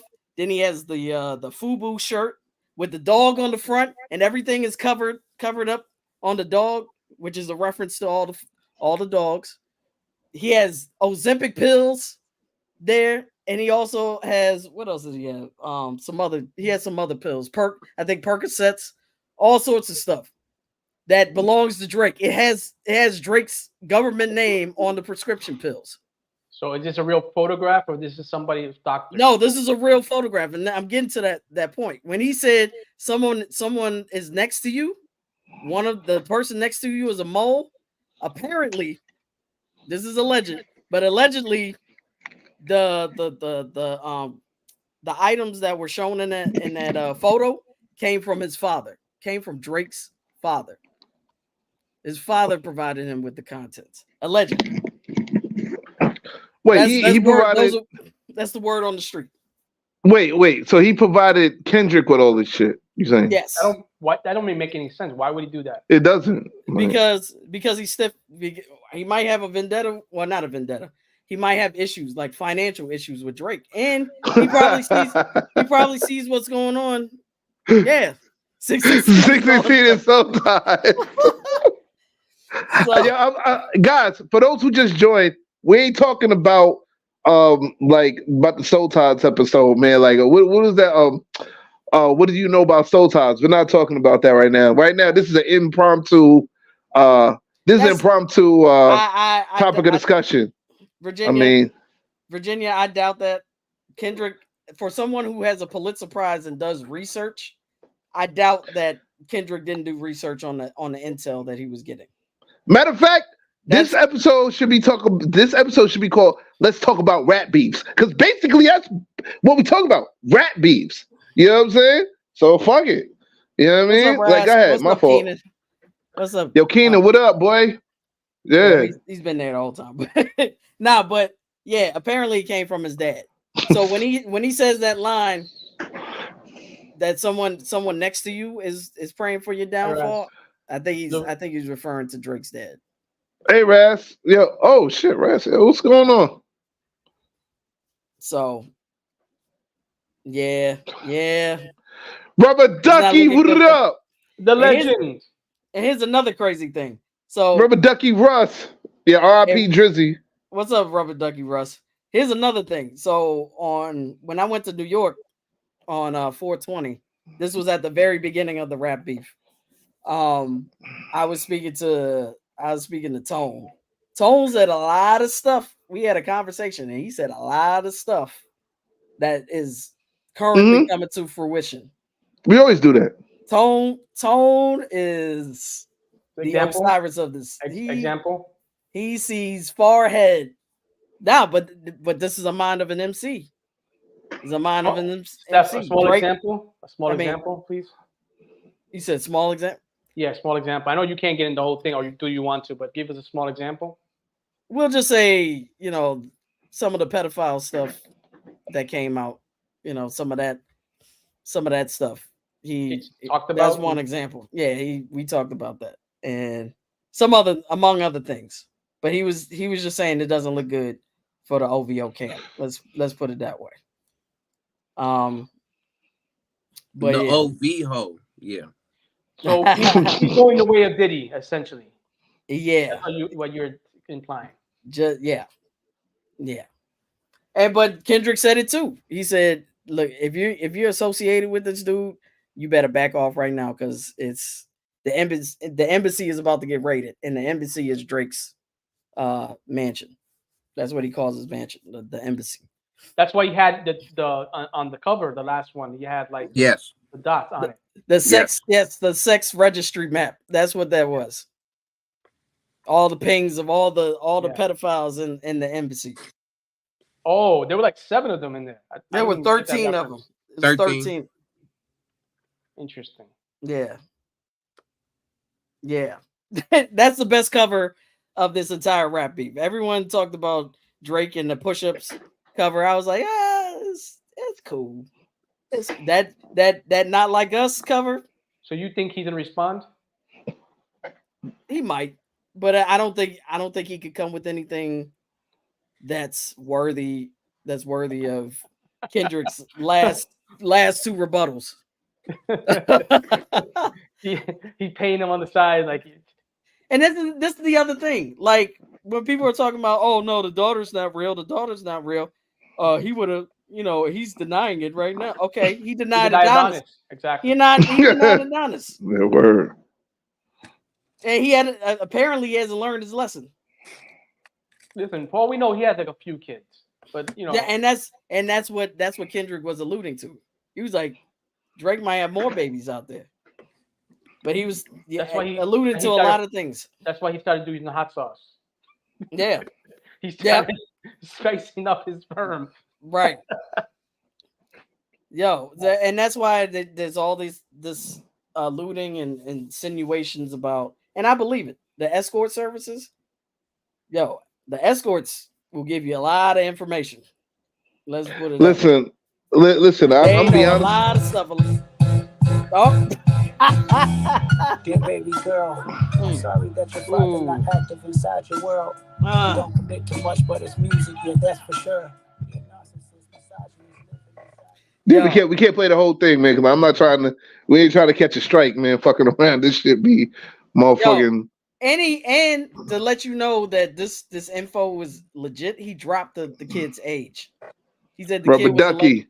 11. It was 11. It was 11. Let me make it older than his son. Yeah, older than Adonis. Yeah. Damn. Well, I mean, listen, man. Like, what? Like, maybe I'm Stone Age or old or some shit. But what happened to the days where you just basically get on the mic and rap about a nigga? Like, y'all getting way too much into this.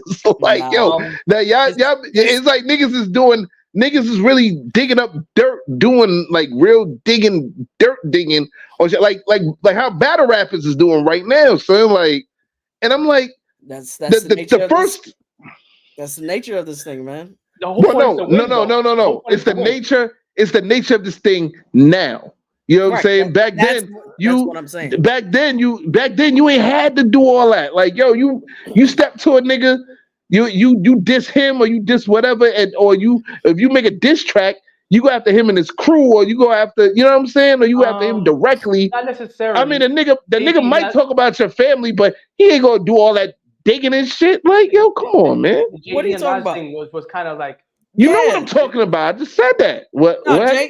Jay said he slept with Nas's baby mother. Like that, it got disrespectful. Oh, of course. Really, until he got ethered, but but for sure. Yeah, ether was ether. And then with Eminem, but see, some of this shit was already public knowledge already. You know what I'm saying? So it wasn't like he said some shit that was just surprising. I guess it was depending on what circles you're in. It was new to me. But that too. No, what you talking about, the level of disrespect?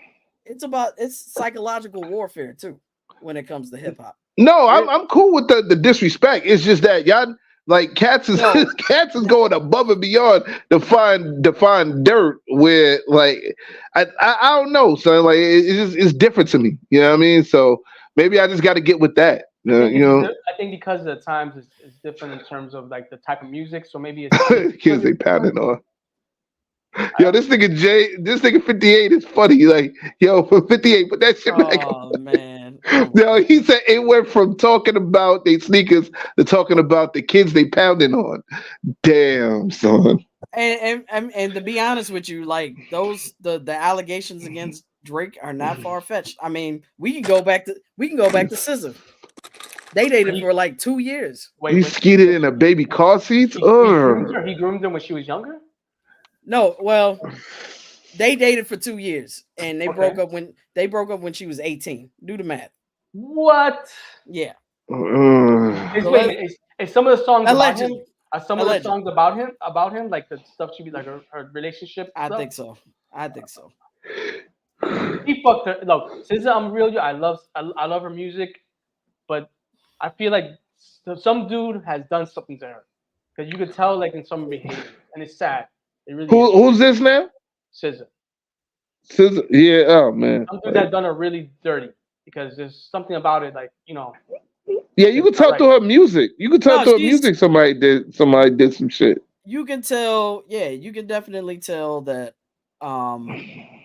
that she's been psychologically bruised in so many ways. Like I think it goes deeper than that. I feel like she was it was a long process. Like I feel like they broke, whoever did it or they did it or that person did it, broke her down. No, I understand the I understand the psychology. No holds back TV.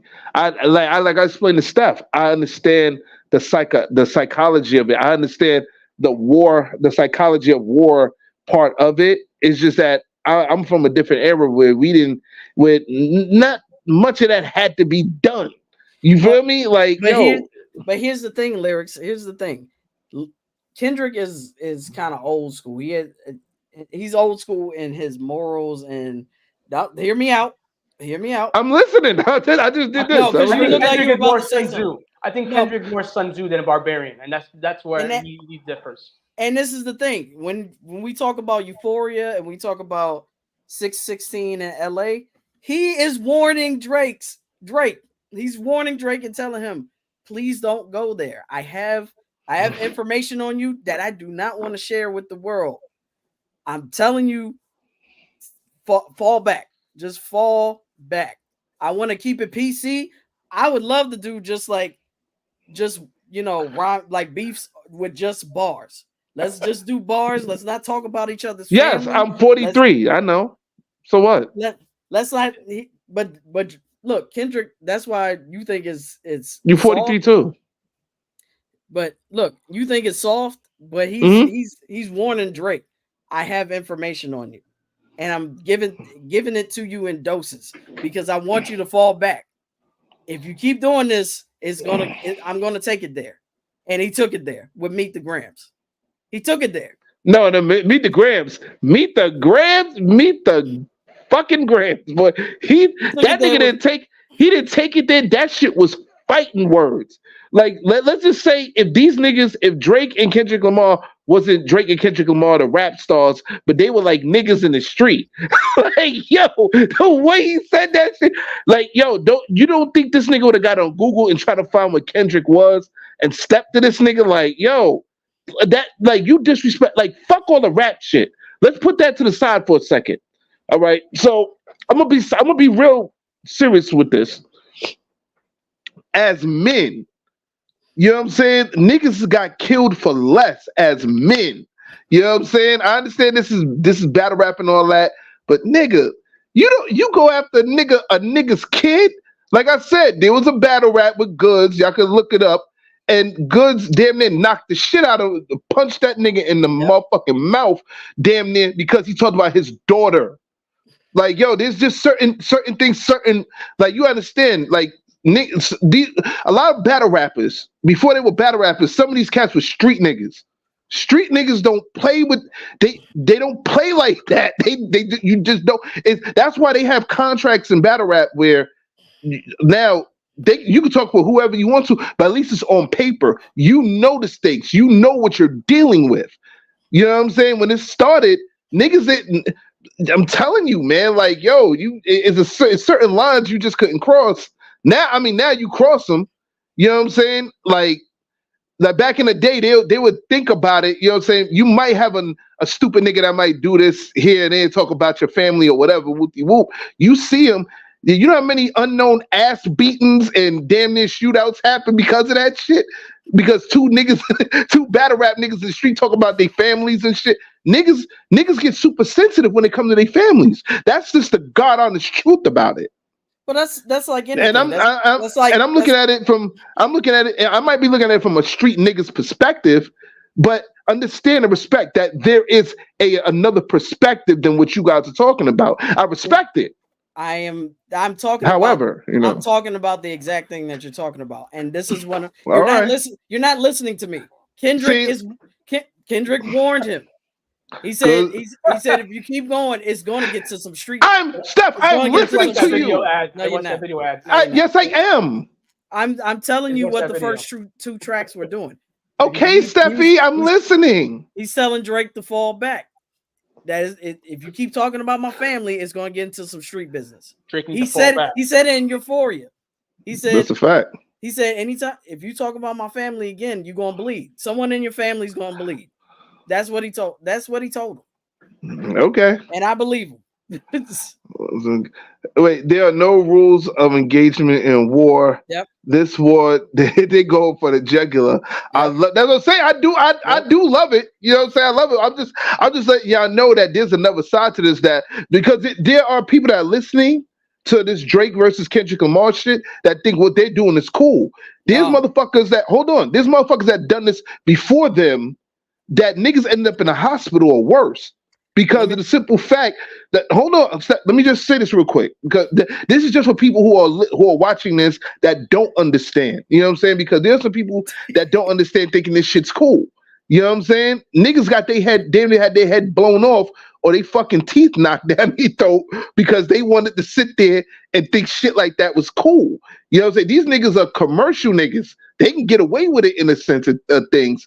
Oh, and even battle rap niggas, because they have contracts. They are contracted to do whatever they do on it. Like niggas in the I've literally Rubber Ducky Rush. Yeah, and Rubber Ducky Rush I know. Adviz know. Like, yo, niggas got their face slapped the fuck off, punched in, or niggas had to damn near take it to the street because somebody said something about somebody's mother. About somebody's mama. You know what I'm saying? Like somebody mama, somebody brother, somebody, like, you don't know what these niggas are going through in the end of the day. Like, yo, shit get real.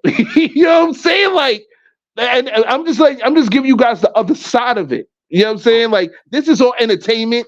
This is all entertainment, but there's another side to it. No, Steph. No, they gotta hear this. We understand. That is all right. That's the point I'm making, Lyrics. See, this is why I say you don't listen to me. You're not listening to me. No, you're right. The emotion should be out the door, but it's not. But that's how you lose a battle. That's how you lose a battle, when you lose your emotion. No, because niggas don't give a fuck about none of that. They don't care. They like you talking. I'm speaking from an ignorant perspective because there is a ignorance in this. Like, yo, and there's a lot more ignorance than there is people. No, it's ignorance. Like, it's sheer fucking ignorance. There's a lot more ignorance in this sport than there is intelligence. Y'all speaking from an intelligence war perspective of how Kendrick is doing this. I'm speaking from the street niggas perspective of, if I catch you in the motherfucking street after you told about my family, it's gonna be a fucking problem. Plain and simple. No, I don't need a hug. I'm good. I'm good. I can't speak from another perspective and be good. Look, this is what I'm liking it. This is what I'm liking it to. I'm liking it to a battle between mafia families. That's where it's going right now. This is like the war where they're cleaning out bad blood, and it's not even at the fever pitch yet. Yo, Ad, what you drinking, my nigga? As long as they keep it Icelandic on water. That's a big bottle of Icelandic water. I've never seen it that big. Yeah, no, it's no Diddy. Oh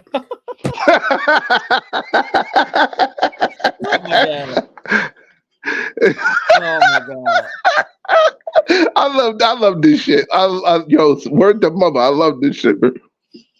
Nah, but it's like a mafia war, basically. Yeah, I agree with you. People online, people are gonna see where the lie, where you stand, and then things are gonna happen for sure. Yeah. I feel that's what they're trying to do. You're trying to bring people in the fold.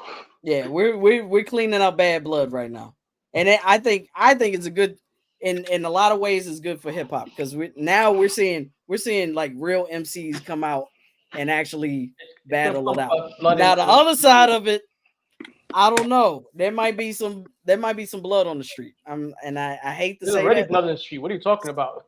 Blood, like physical blood? Like no, physical blood in the street. Physical blood.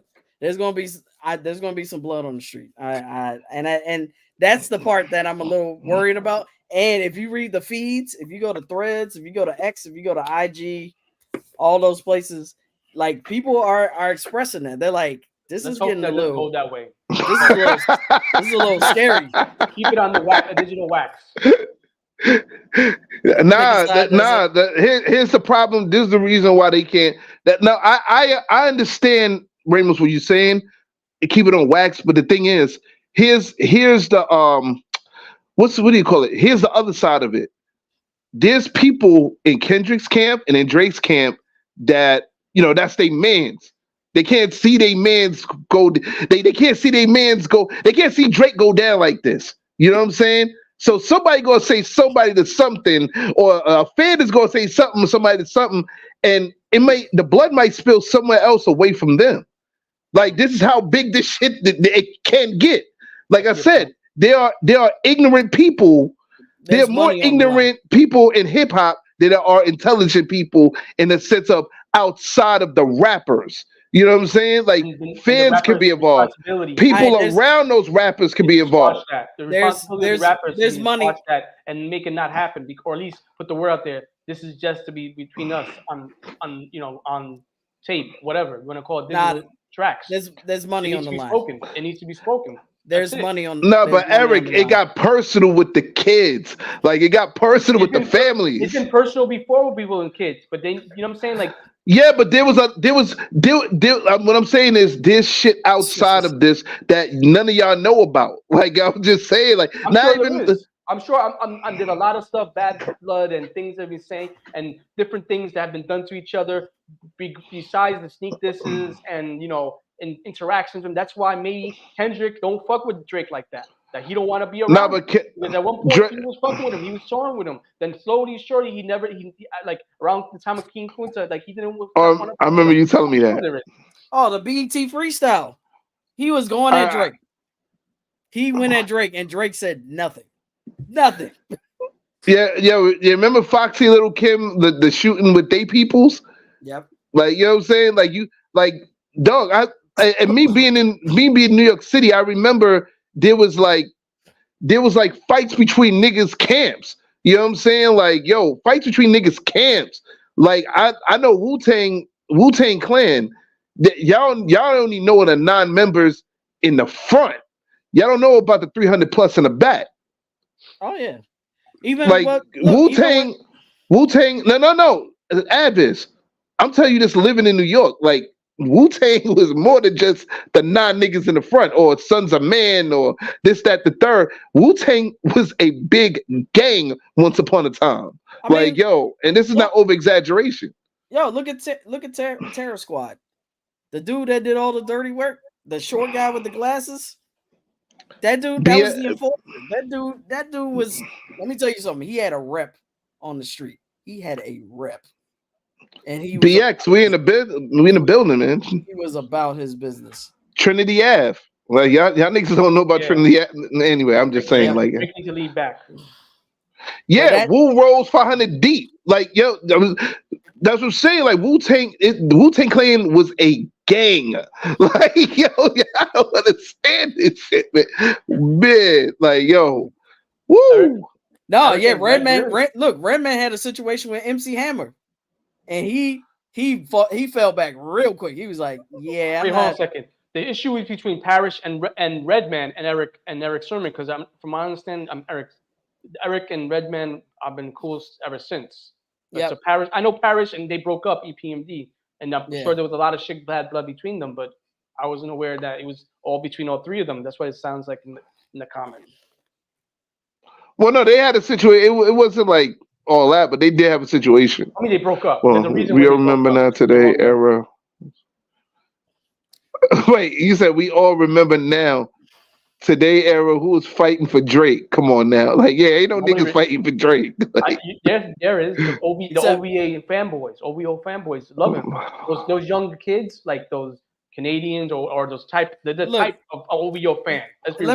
Let me tell you something. My nephew Torian is a big Drake fan, and he called me last night because I was like, "Damn, Torian!" Look, no. But look, during this entire beef, he was eerily quiet, and I'm like, I was looking. I was like, I haven't heard from Torian in a minute, like, because he and I keep in touch, and he was eerily quiet. And then he called me last night. He was like, Kendrick's got it. Kendrick won. He had to concede, but it wasn't surprising though. That's the whole thing. To me, it was never going to be a thing that Drake could have won. I think Drake could have stepped up like more so, but he would never win because he's not lyrics wise and intelligent. I'm not saying he's a not intelligent dude. I'm just saying the way lyrics wise, he would his lyrics is more intelligent. Kendrick's always been more intelligent in that way, regardless. It goes beyond body. Yeah, it goes beyond that too. He was war ready. You would think Drake going through all the beefs that he's been through, you would have thought he would have learned his lesson, but apparently he has. Kendrick was stocking up on arms, waiting, cleaning them, waiting. But I got a question. I got a real hip hop question here for y'all, and I need y'all opinions on this. Y'all keep saying war ready, and one name came to my mind when you said war ready, and this rapper, once upon a time, I thought he was the softest rapper on earth before Drake. Common. And that's no disrespect, because now I have a lot of no, not Common's my favorite rapper, number one. Like it used to be KRS-One, but whatever. I don't think that Common's. It was people thought he was soft. Yeah, that's before the whole. Oh no, I knew he wasn't soft. I knew that nigga wasn't soft. Until he's a Chicago dude, the way he walks and the way he talks, like Chicago niggas are far from soft. Like the Chicago niggas is a lot of things. Soft ain't one of them. But I agree with that. But he's also a Pisces. Like we're very happy. Oh jovial. boy. No, but we're very happy, jovial people until you provoke us. Speaking when of, you provoke us, my God! Like now it's like Common is a Pisces and. He's happy and jovial until you got a problem. He's gonna kick your ass. Like, okay, man. Like, hey, look. Common's the same. Common's the same one that called Drake Canada Dry. He called Drake Canada Dry. Steph has the short furniture. Okay? Nah, I remember that shit. Like, I remember that shit. Don't fuck with no, Steph. but my point being is this: the one MC I was thinking about, it was LL Cool J. You know what I'm saying, Mr. I Need Love. Do you think that LL Cool J and Kendrick will have a good battle like that? Even though it's two different timelines and whatever, do you think? Because from my understanding, LL is undefeated. That's not you know what I'm saying? Like Cannabis bodied him. It's just they didn't give him the props that he deserved. Cannabis. That's what I thought. I thought Cannabis murdered that nigga. But like, yo. But everybody, all people was on his shit, and they didn't fucking give him the props that he deserved. Nah, but that last joint, what was it? Return of the Ripper, or some shit like that. It was like, can I bust? Like everybody gave that shit. Like everybody was like, yeah, son, that shit was crazy. He bodied Cannabis with that. Yo, he said one fly line. 99% of your fans do not exist, and all that. Everybody was like, oh, that shit was crazy. Stop, please, man. Like second round. Let me tell you something. Second round knockout doesn't get enough props. For sure, man. Like, that's what I'm saying. Cannabis on his peak was one of the illest. LL lost. But LL did not win at all. Like he.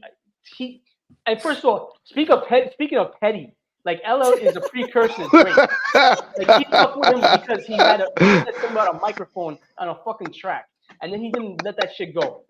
Exactly. He is Drake's father. Like you talking about like Drake's father. Fucking LL. And on top of that, 4, 3, 2, 1. Cannabis had Cannabis had a harder line than LL. He had a harder verse than LL. I mean, I ain't gonna lie, DMX bodied the whole thing to me, but Cannabis had a harder verse than LL on that track. Shoot, Method Man was dope on that track. Officially. No, to me, Redman is no slouch either. No, to me, DMX did, because this nigga was growling on half of the track. Like I never heard no shit like this in my life. Son. Like I thought he was gonna rob everybody on the song after the song. Like that nigga was crazy. Read. LL has his Ozempic face. Wow. Ozempic. He has Ozempic. Face. That's why I was singing the song earlier. Well, it was more for Drake because Drake allegedly takes Ozempic.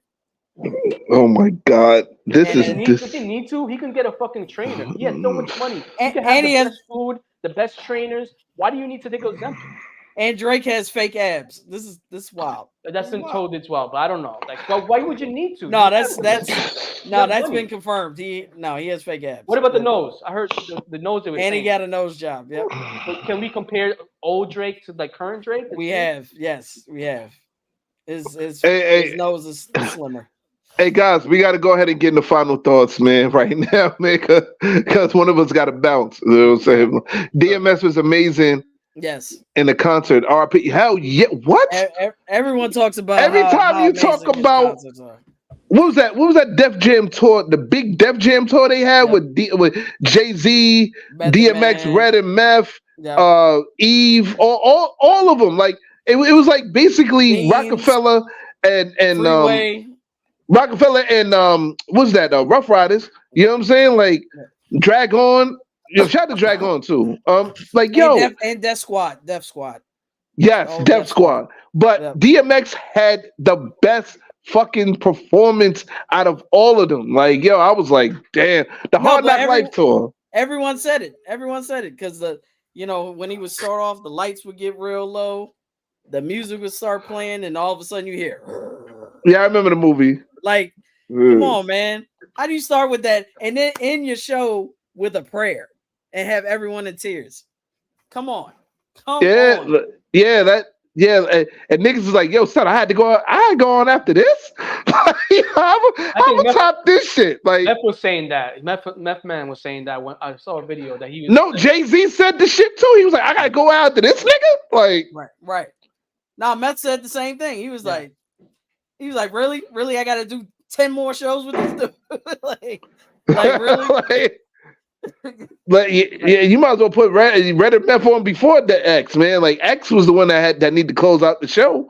Like really, but nah, like like I was thinking like LL Cool J, like since everybody was giving LL props, like let him go up against Kendrick. Let's see what happens there. Like you know what I'm saying? Who's giving LL props? No, a lot of people that I know, a lot of hip hop fans, a lot of people that they gave him props. But anyway, we gotta you gotta cut out at? Yeah. Yo, you want to give us a final thought before you bounce? Yeah, he did. Rap beef can be entertaining, but don't get sidetracked about what's really happening in the world. True. Don't live your life through what they doing. Like stay true to what you doing. If you want to learn something from them, just learn. Unless you don't want to be extremely petty, just stay out of it. Yeah. Word to mother. Hey, yo, Ad, we'll see you next week, brother, man. Like, yo, right, take care. Peace. All right, peace. Yo, Steph, final thoughts. Like I said, this is gonna go down in hip hop history as like one of the greatest moments. And I really, really hope that we keep it this way. I hope it doesn't go down the route of a Bad Boy, death row story. We don't want it to end that way. Because it is getting a little. It's like,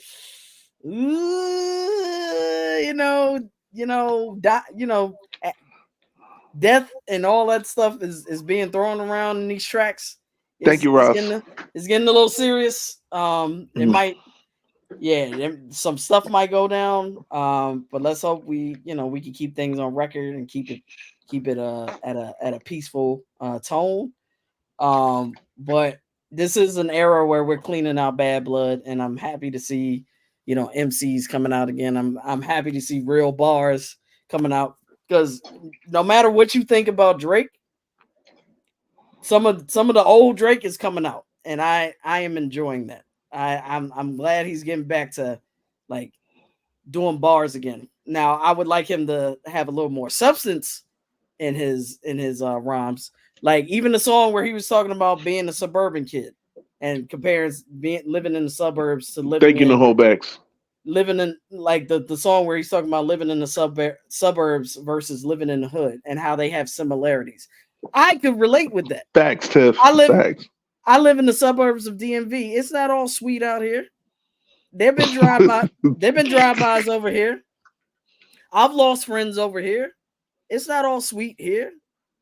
People getting carjacked over here. Like, it's crazy right now. It is crazy. Yeah, there ain't no sugar fluff shit happening where you at. Like, so like for the mother.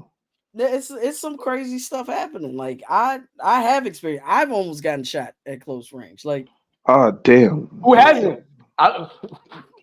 Don't say that, man. No, who hasn't? There've been situations where like, yo, so like, Raz, you know what's happening over here. DC, like, DC is wild right now. This is the Wild West right now. I almost got shot too in New York. So, yeah, everybody. I think everybody at one point, if you live in New York City, you have a close call, even if it's not directed at you. Now, yo, stop trying to say like Tribeca is the hardest shit in Manhattan. Get out of here, man. Like, anyway, like, go ahead, Steph, man. Like, yeah, Dragon was a beast. I love. No, he still is a beast. You hear this current shit? It's just that he don't have the machine behind him. You know what I'm saying? Like, he Dragon was hard. He's hard. Jay is dope, and you know, the other thing with Jay, I've made this argument before. Someone was talking about Jay taking lyrics from people. We can talk about Jay taking lyrics from the go-go community. That's another story in itself. Oh, damn. Drake trying to check sounds. Sounds. Like he's taking some a lot of lyrics from Rare Essence, and they settled that. You know, with a settlement, but we can that's another discussion. But anyway, all I'm saying is I'm enjoying this. Ross knows what I'm talking about. But the point I'm making is, you know, I'm happy to see hip hop very active. I'm happy to see the bars coming up. I am a huge Kendrick fan, but I'm a huge Kendrick fan because he's bringing a lot of positive change to hip hop. He's getting back to the essence of what hip hop started off as. Like tribal warfare has always been a part of hip hop. But like getting back to bars, getting back to actually reading, educating yourself so your bars can elevate and be top tier, like to the point where you can win a Pulitzer Prize. Like hip hop is, you know, shout out to Keith Murray, by the way. Yeah, it's a literary craft as well. Hip hop is art, and that's what we're seeing now. Hip hop is at a level now where it's getting avant-garde. So I'm enjoying this. I'm enjoying the drama behind it too. I love the drama. I love the stories. I love the little things that are popping up. No holdbacks. Stop. Thank you. No holdbacks. No, not that part. But she's talking about Tribeca. I bees the block and fuck out of here, man. Go ahead, man. Like, but the way you was talking like Tribeca was the hardest. Like, yeah, me too, and Tribeca minus the shootouts. Like, what? Like, okay, man. Like, but in summation, like, I'm loving hip hop right now. Like, I'm enjoying everything that's happening. It's gonna be a banging summer. I don't know how much Drake is gonna be played, but it's gonna be a lit summer. That's all I'm gonna say. Thank you, Kendrick. Salute. Eric. Final thoughts, man. Final thoughts to be continued. That's about it. And I didn't really. Yeah. I didn't even get to my story of to actually be continued. I didn't even get to my story of being in the same space. Why? I'm sorry, Steph was talking and you were the talking. The beef is continuing. That's why he's saying so to be continued. Oh, all right. Well, I'm gonna be honest with you. I ain't researching shit. Like I'm not researching that. Like, what Tribeca? Was that the hardest? Was that the hardest shit? Like, was that the hardest block in Manhattan once upon a time? Like Tribeca? Like, what was going on? I'm sure at every point during the '80s, all part of Manhattan wasn't the best lived. Look, Chelsea was rough at one point. Chelsea was rough. I'm from the South Bronx, man. 156 Kelly and Beck, right across the Brooklyn from Hunts Point. Like, did they do a movie about your block? Did HBO do a movie about Tribeca? They probably didn't. They had a film festival. They got a film festival, Tribeca Film Festival. Matter of fact, Robert De Niro named his company Tribeca, and that's what's up. Well, but let's look at Hook. Let's look at Hookers at the point. Let's. Well, I like to shout out the hoods that I lived in. Shout out to Flatbush. Shout out to Spanish Harlem. Shout out to East New York. Shout out to Bushwick. Those are all the spots I lived in. It was hood. over there. But always hood. Bushwick will always be hood, even if they gentrified to certain part. It'll be East hood. New York. No, East New York. No, I don't know. I don't know nothing. Brownsville and East New York is hood. Both of them. Yeah, no, Brownsville is hard. So I'm like Brownsville. Let me tell you something. Brownsville is the only spot in New York City that I ever seen a drive-through Crown Fried Chicken. Yeah, nigga. Really? Yeah, there's a right. All right, boom. It's right on Linden Boulevard in the beginning when you go down, like right across the street from the projects over there. I think I know what you're talking about. I think I know what you're talking about. Yeah. Yeah. So like, yeah, if you in Brownsville, you know what I'm saying, go there to the Crown Fried Chicken. You can just drive right through, get your order, drive around. I think they got like a second window where you get your order. You know what I'm saying? 1, 2, 3. That's it. You go. Like you're going to Sonic's in the hood. And they give you extra rolls. It's not biscuits, it's rolls. I'm tired of niggas calling rolls biscuits. I used to pass that spot too. Shout out to Brownsville. Yes, they made movies and they shoot shows around and then Tribeca. Well, congrats, good for Tribeca. Like, get out of here with anyway. So I'm gonna do my final thought. They make Joker and then we in the Bronx. Joker's in the Bronx.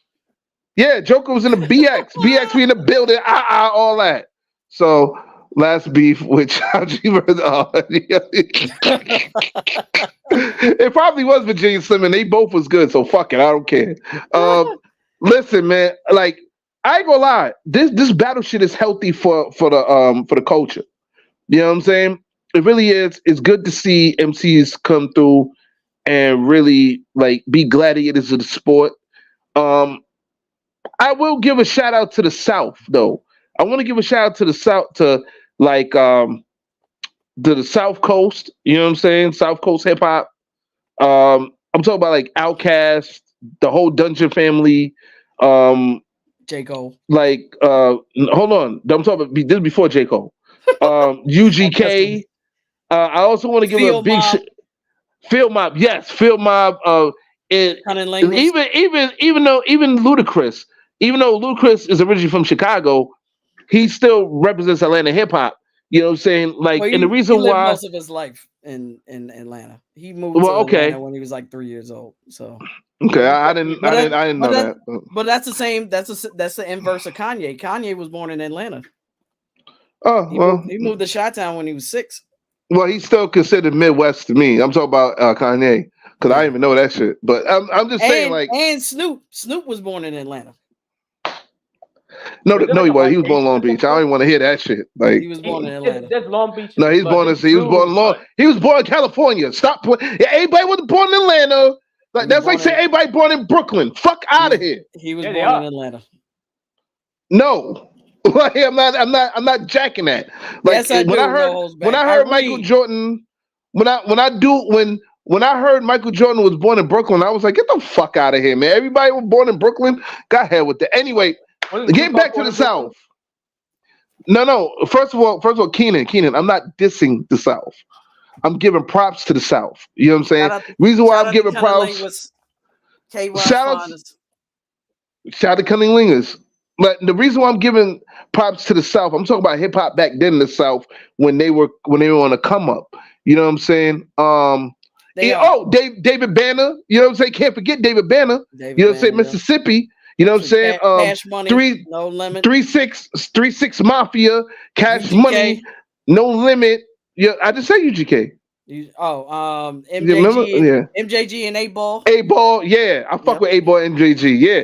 Like just all the pioneers to South Coast hip hop. The reason why is because you guys gave a different Pastor Troy, you guys give a different element to the culture. And believe it or not, while the East and West was beefing, y'all guys took the culture of hip hop and brought it to a whole new level. Yep. You know what I'm saying? And especially during the East and West Coast beef, when Andre 3000 said at the Source Awards that, the South got something to say too. You know what I'm saying? You guys really broke the mold there. I mean, because I was thinking about Outkast and how they came out. They came out during a real fucked up time. I'm talking about from the commercial perspective, when they came out with, I think, their first and second album when they got the Source Awards. And we don't need props. Everything started in the stop. Keenan, stop. Don't start nothing. Can we shout out the live crew? Don't do that. Don't do that. Oh yeah, Two Live Crew too. Uncle they, Luke? yeah. And someone brought up that the West Coast has never taken an L. I would disagree. Of course. I would disagree. The only L, well, I don't even say the only L, but one of the L's they took was from Uncle Luke. They had a beef. Dr. Dre and Snoop had a beef with Uncle Luke, and they lost. They got into a real scuffle and lost. That is fact. Well, let me just say, and they backed off and apologized. That's another. Oh my God, this is fucking apologies, man. Anyway, listen. Apologize. I apologize for shit. Like, yo, anyway, get that down south rappers, man. Like the reason why I'm giving props to down south, you know what I'm saying? And Keenan, calm down with that. I'm giving props. Like, I'm just saying, like, the reason why I'm giving them props is because of the simple fact that you know, they, like I said, they brought a change to hip hop. Like, I remember hearing stories about when they had studio sessions, you know what I'm saying? If a nigga from some other crew, if he likes what he heard, the track he heard, hey yo, y'all like that track? Yo, you want to get on it? Yeah, I want to get on it. Yo, get on it, my nigga. Like, yo, they showed love. You know what I'm saying? As for the East Coast, we stay battling so much that if somebody heard a track they wanted to get on, nigga had to pay for it. You know what I'm saying? You had to pay, or a nigga be like, nah, I don't want you on my track. Fuck out of here. You know what I'm saying? So that's the difference between the North and the South, or the North, the West, and the South. You know what I'm saying? Like, they, you know what I'm saying? The West Coast, it was more like the South as well too. If a nigga hear a beat and he's like, yo, that beat crazy, homie. Yo, can I get on? Yeah, jump on that shit, homie. Like the South and the West, they had more of a camaraderie. You know what I'm saying? As far as, you know, getting on people's tracks, they wanted to see each other make it. You know what I'm saying? Like word to mothers, SC, peace. Like, yo, they wanted to see each other make it. They wanted to see each other, you know what I'm saying, like rise. They wanted to see each other, you know, they wanted to be one. You know what I'm saying? They wanted to see their peoples. Yeah, shout out to Goody Mob. That they are part of the Dungeon family. Outside of saying Dungeon family. I still say, by the way, I still say Still Standing by Goody Mob is a slept on album. That album is bananas. Top tier. If you haven't heard Still Standing by Goody Mob, I suggest you listen to the album. Yeah, amazing. And the thing is, their music at a time down the South Coast, they were better than the East Coast for a bit because of the simple fact of that camaraderie.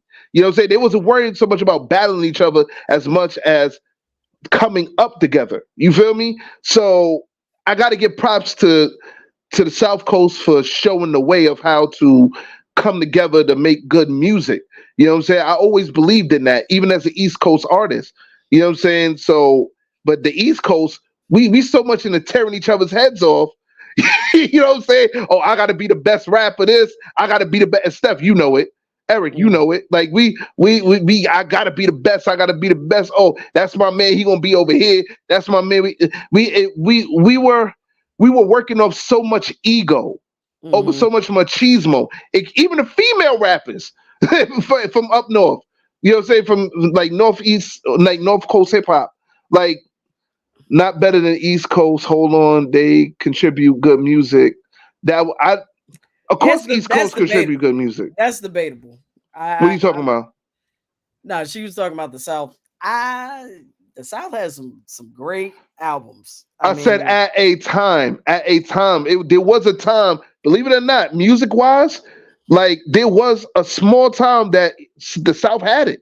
They had it. Like you had to give it to them. They were holding. They had it. They had taken everything over. The airwaves was completely, oversaturated with the South, and they kept coming out different crews.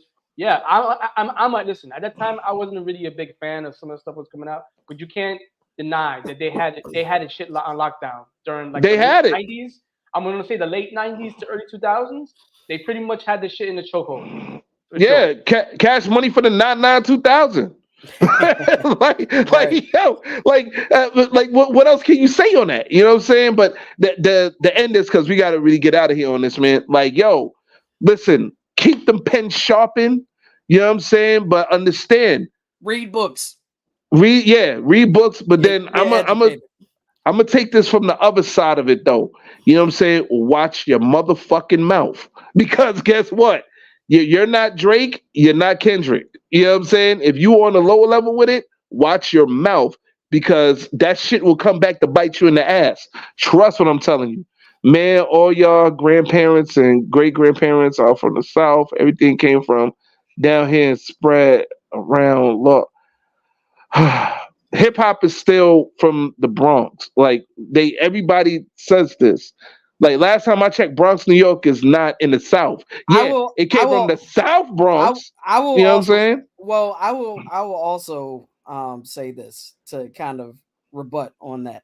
That hip hop, the like the real roots of hip hop came from Jamaica. Jamaica, okay, because Kool Herc is from Jamaica originally. Like his family's from Jamaica. We get it. Yes, you know what I'm saying? Thank you, J58. See, someone knows their history. No. I'm not jacking that shit. I'm not jacking. Let me tell you something. South. Everybody said South Bronx had this shit for years. Now all of a sudden it came from Jamaica. Get the fuck out of here, man. I'm not believing that. I ain't jacking that. It started with the big tune. It started with the big tune culture in Jamaica. I'm telling you, that's how it started. But it was born in the Bronx. Probably did. He took the big tune culture and brought it to New York. No, but the actual culture of hip hop itself, right? I'm talking about. I get what you're saying, but it germinated in New York. I'm not taking that away from you, but what I'm saying is the seeds were planted in Jamaica. The big tune culture came over to New York, and that's how it became hip hop. It germinated into hip hop. But guess what? The South Bronx is still. The South Bronx is still even Jamaican cats, which shocked the shit out of me after I heard hip hop was invented in Jamaica. All that there are cats from Jamaica still giving us love for what I'm saying for the creation of it. Which I'm not taking it away from you. I'm saying that hip hop germinated in the Bronx because it had the environment and the culture and everything, all the elements in the Bronx, everything to create hip hop. We can talk about, graffiti didn't come from New York. Graffiti started in Philadelphia. If we want to take it there, we'll take it there. But what I'm saying, first of all, we ain't got the time to take it there. Second of all, I like how you, that's what I'm saying. And I like how you fabricated that. But anyway, so listen, this is look it up. So this is why I'm telling you to read. So this wraps up the episode of Random Thoughts. Tune in next week as we get into one of my favorite episodes, episode 6-6, which is 6-5. No, 6-6 because we skipped over 4. So that's how we're gonna do it. This is 6. This is 6. No, this is 6-5. It's 6-5. No, it's 6-4. You took one out. You gotta renumber them. Later. All right, so you know what? So Steph, go on. So all right, so can you go? Can you go on the list and update the numbers? I will. All right, so fuck it then. It's 6. See, this is the only show when we fuck shit up and still look cool. Anyway, tune in next week for episode 6-5. What's that? It's my personal favorite episode. Wash your ass, part 6. Oh my God. I told you I was coming with it. You thought I was bullshitting. Here we go. But this episode is specifically for the fat motherfuckers.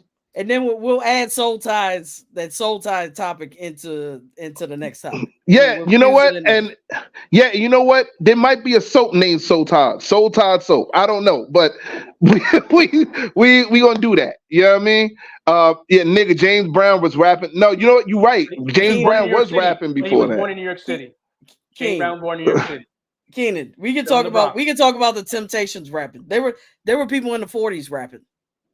And we can take it further. We can take it further back. That's called something else. That's call and response. Where's old boy from Florida? Logic? I'm not talking about that. All right, man. Anyway, listen, like I said, the next episode is episode 6-5. Wash your ass, part 6 for fat motherfuckers. Well, really fat people, but I can't even say motherfuckers. Anyway, so we got to get out of here, man. Yo, for big backs, as Charlemagne would say. That's what my niece and them say too. And shout out to my niece in Atlanta, Georgia, Quenisha. She says big bags. She says big bags. So like, yeah, I like that, big bags. But I say fat motherfuckers. So like, you know what I mean? But anyway, we gotta wrap this up. So for Famous Ramos, the vampire from Brooklyn, you know what I'm saying? Abiz, aka the black actor in him, aka the birthday boy with a lot of joy, who ain't here right now, you know what I mean? For Stephanie Gale, aka Steph Wonderlist, aka your mother's favorite lover, aka Steffi Big Draws. This is America's #1 fat fuck, the LYR to the ICS, the lyrics. Signing off. We'll see you next week, y'all. Peace.